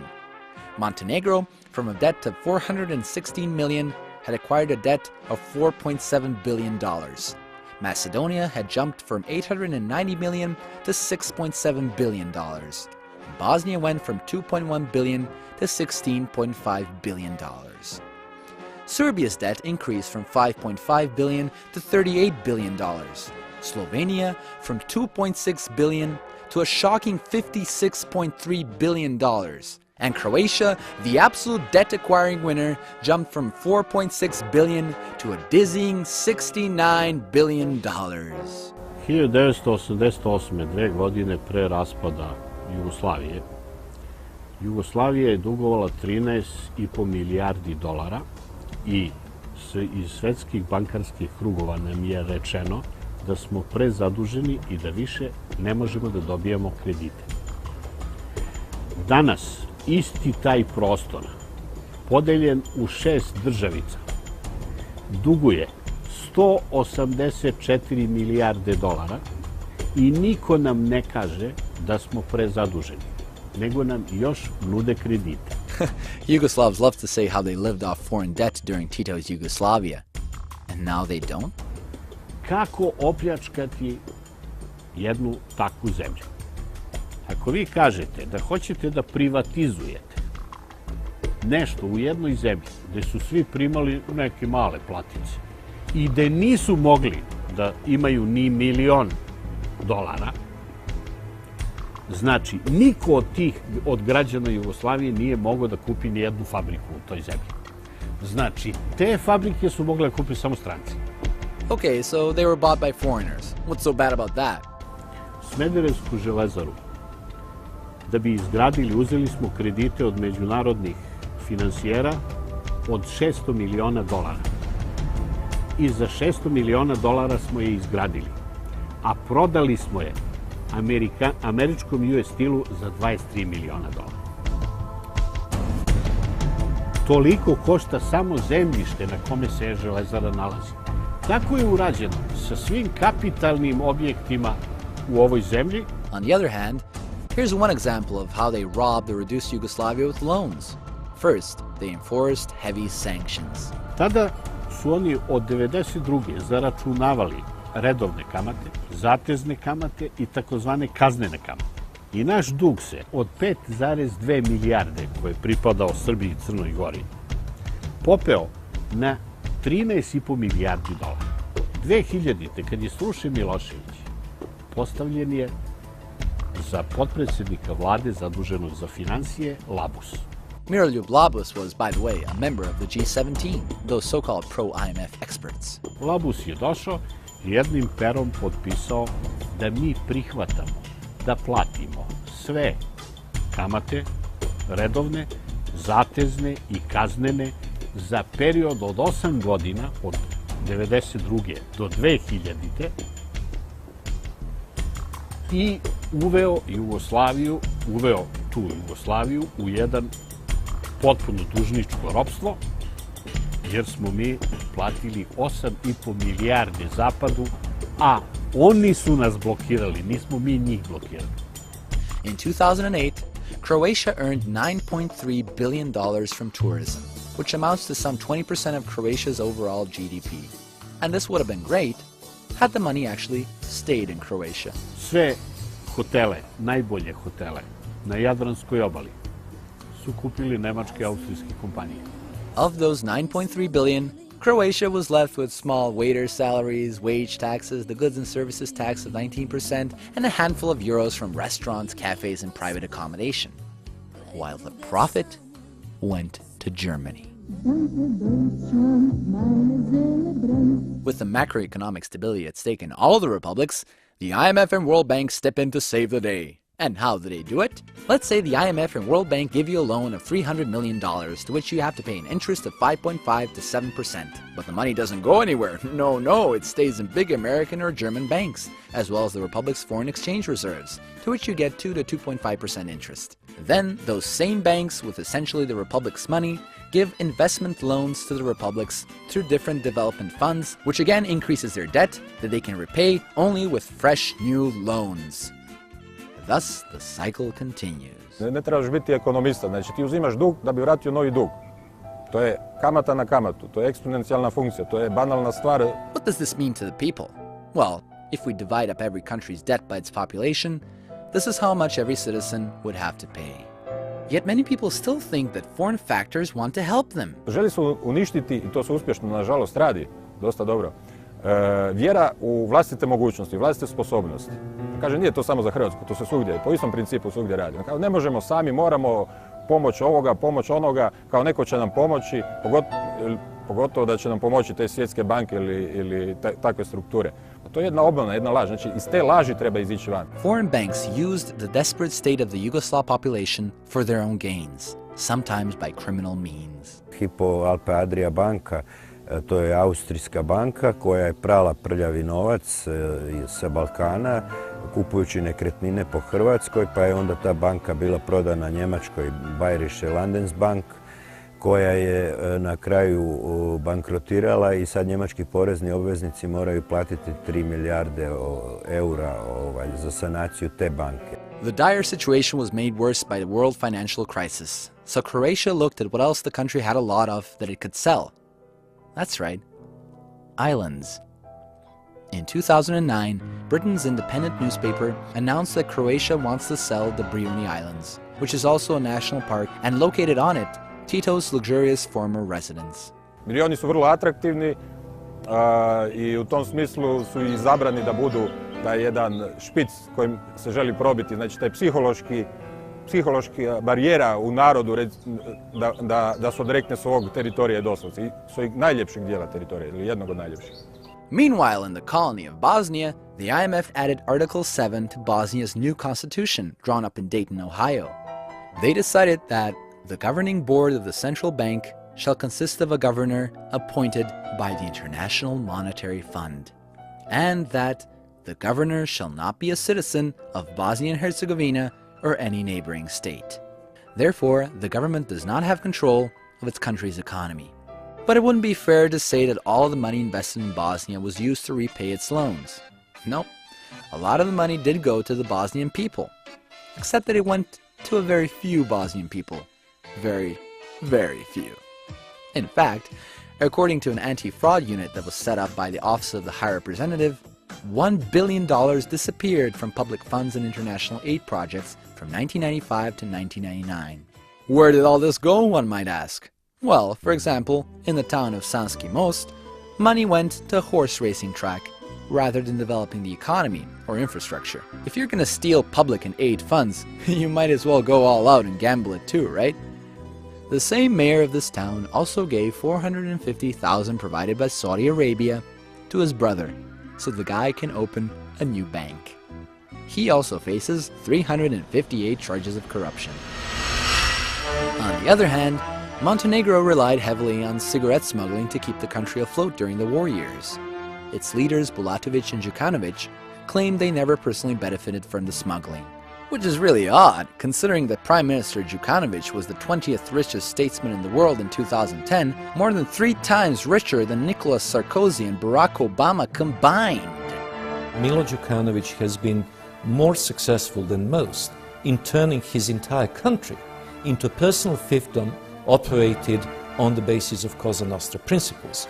In fact, I think his personal net worth is much greater than the one officially listed, that in reality he can claim to own everything there is in Montenegro. Since these elites couldn't care less about anyone else, the people at the bottom of the food chain had to resort to desperate acts. Vraćamo se domaćim temama. Svako skreće pažnju na sebe na svoj način. Sevkerinci bi možda trebalo da se ugledaju na meštane Žitišta koji podižu spomenik filmskom junaku Rokiju Balboji. Ne bi li tako skrenuli pažnju na probleme svog mesta, jedine nerazvijene opštine u Vojvodini? 44-year-old Samir was born in Bosnia, and he is convinced that under these layers of dirt is the largest pyramid in the world. Many youths realized what was going on and started fighting against what their countries were being turned into. Our band's name is Beogradski Sindikat, which would translate in English like Belgrade Union. Belgrade Union is a Serbian rap band famous for its critical views towards society's elite and criminal elements. Znam da ovde je stranje, al meni je do jaja, je tuka i sramota, koliko imam para, život ko na slici, al ne plaćam poreze, moj životni moto je, ima se, može se, pare su u Švici. Boško Čirković from Belgrade Union explained why not many people were taking action against the injustice. A lot of young Serbians and youth of the world just thinks about material stuff and going into the politics. They do it just to get more material stuff.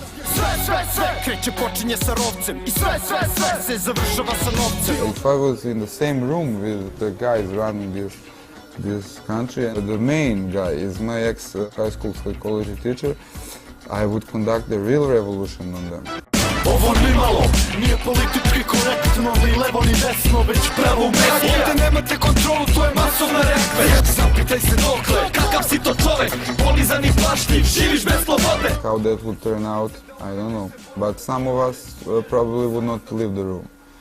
Oni su sistem, instrukcija, dogma, korupcija, teror, institucija, represija, ubija, mafija, murija, država hajdučija, kadija, sudija, a mi smo revolucija. Jesu nije naša Srbija! Down in Sarajevo, things weren't much different. Mi potražujemo danas plate za 2003. 2004. 2005. 2006. i molim vas lijepo 2007. godinu. Ovo je zemlja koja se zove Bosna i Hercegovina. U ovoj zemlji se pljačka na sve strane. I opet će najveću cijenu za to platiti građani ove zemlje. Ne dam ostavku, neće ova vlada podnijeti ostavku. Neće iz 1000 razloga. Država propada, a vladajući kleptomani se sve više bogate. Sve trpi, šuti, bit će bolje, bit će bolje. Pa ovo je država za požaliti.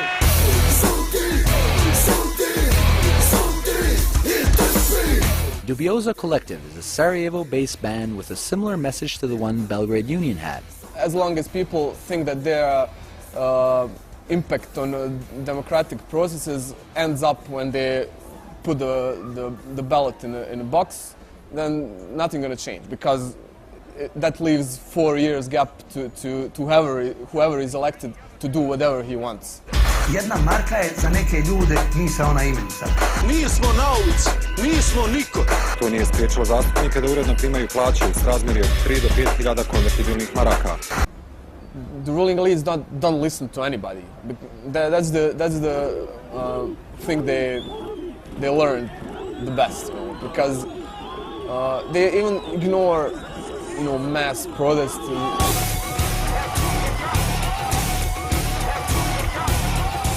Oni vrlo vješto koriste tu jeftinu priču nacionalizma i s njom zaluđuju mase kako bi se sve više i više bogatili. Protiv tih elita smo mi. Sadly, the elite in power, even when the majority was against them, still didn't listen. One of my very close and very trusted friends was at a dinner, a private dinner, at which the American ambassador Cameron Munter was present. That dinner was held between the election, in which the Radical Party, which is much more independence-oriented than the Democratic Party, had apparently won the election. They had the most votes of any party. And we were all expecting that, well, the people have spoken, there's been an election, the biggest party's going to form the government.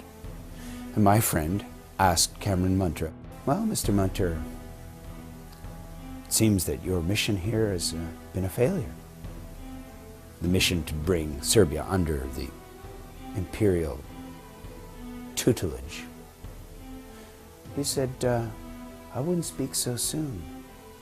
In fact, I'd watch the television tomorrow and see what the results of the meeting between Mr. Tadić and Mr. Dačić are. Evropska unija pozdravila je dogovor koalicija okupljenih oko Tadićeve demokratske stranke i socijalista kao realnu šansu da Beograd dobije proevropsku vladu. And as the government itself was formed by Washington, the policies and laws were also dictated from abroad. The U.S. Chamber of Commerce is writing laws for the government of Serbia and telling them these are the laws we want you to pass. Thus, the former Yugoslav countries started becoming NATO member states. Do you know what it means to join NATO? You have to get rid of all your weapon systems which are domestically produced, domestically designed, domestically developed, designed for your terrain, to re-equip yourself with F-16s, F-18s, F-22s, at the cost of hundreds and hundreds and hundreds of millions of dollars per plane. And your sons and daughters have to go and fight. And where do they want us to fight? They want us to put on the night vision goggles and go to Afghanistan and kill them dang ragheads who never did anything to us. Profits and military gains were again being acquired from these economic and geopolitical colonies. The people were completely unaware of what was happening to them and thought that they were finally free and independent. What happened to Yugoslavia could be considered like a classic example of colonization. It's sort of a new flavor, but it's still colonization. Rather than trying to colonize the unsettled areas of the world, I mean, why not just create a mess and then fix it? Then you basically own a chunk of the world which was already developed and consuming. They wanted a Yugoslavia whose rich natural resources would be at the disposal of multinational corporations, whose populations would work at subsistence wages, whose economy offered no competition with existing capitalist producers, only new investment opportunities. They wanted a Yugoslavia whose petroleum, engineering, mining, and automotive industries would be undone and deindustrialized. And they wanted to abolish Yugoslavia's public sector services and social programs. And they did it. Furthermore, the harmony that the people of Yugoslavia had been building for the greater good was crushed. It is a stereotype that the hatred between the population in Yugoslavia was always there. The South Slavs traveled together to arrive in these lands from the north and found their piece of heaven around the 6th century. Hatred was later manufactured by greater powers, who saw it appropriate to teach the Slavs how to be civilized and democratic. Consider that for the better part of the 20th century, black people weren't even allowed to sit at the front of the bus in the US, while the Dubrovnik Republic actually abolished slavery back in 1642, when the US was still a British colony and didn't exist as a country. The Western hypocrisy was obvious.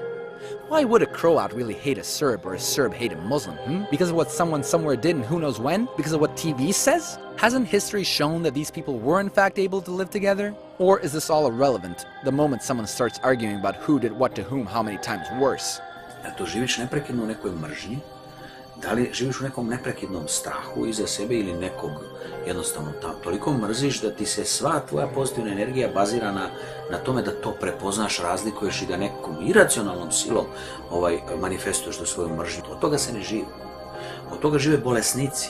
There is no such thing as biological hatred, that a certain group is predestined to hate another. Anyone who says any different has an agenda. Trust me. I know what you're gonna say. Boris, all you do is criticize without offering a solution. Well, for the solution, all you need to do is look at the stories of those who said no to this madness, who decide to act as human beings during inhuman times. Kad se čovjek makne ispod kišobrana kolektiviteta koji ga gura prema zlu, može biti plemenit i hrabar. Da su ljudi bili i da je bilo većina onih koji su razmišljali kao moj suprug, naravno da do rata ne bi došlo. Corrupt politicians, army generals, or war profiteers were to blame for the colonization of Yugoslavia just as much as the colonists from the West. Nobody could have done this to us if we were not as weak as we are in defining ourselves and defending our own history.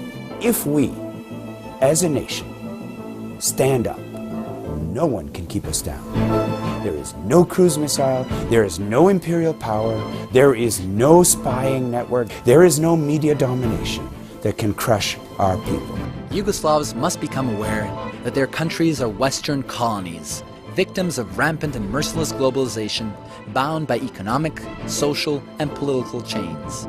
If they don't, the weight of chains will slowly get unbearable. The land of the South Slavs, whatever you call it, has great potential shared by some of the most diverse and enigmatic people in the world. The East thought they were the West. The West considered them the East. Some of them misunderstood their place in the clash of currents, so outside powers exploited them for centuries.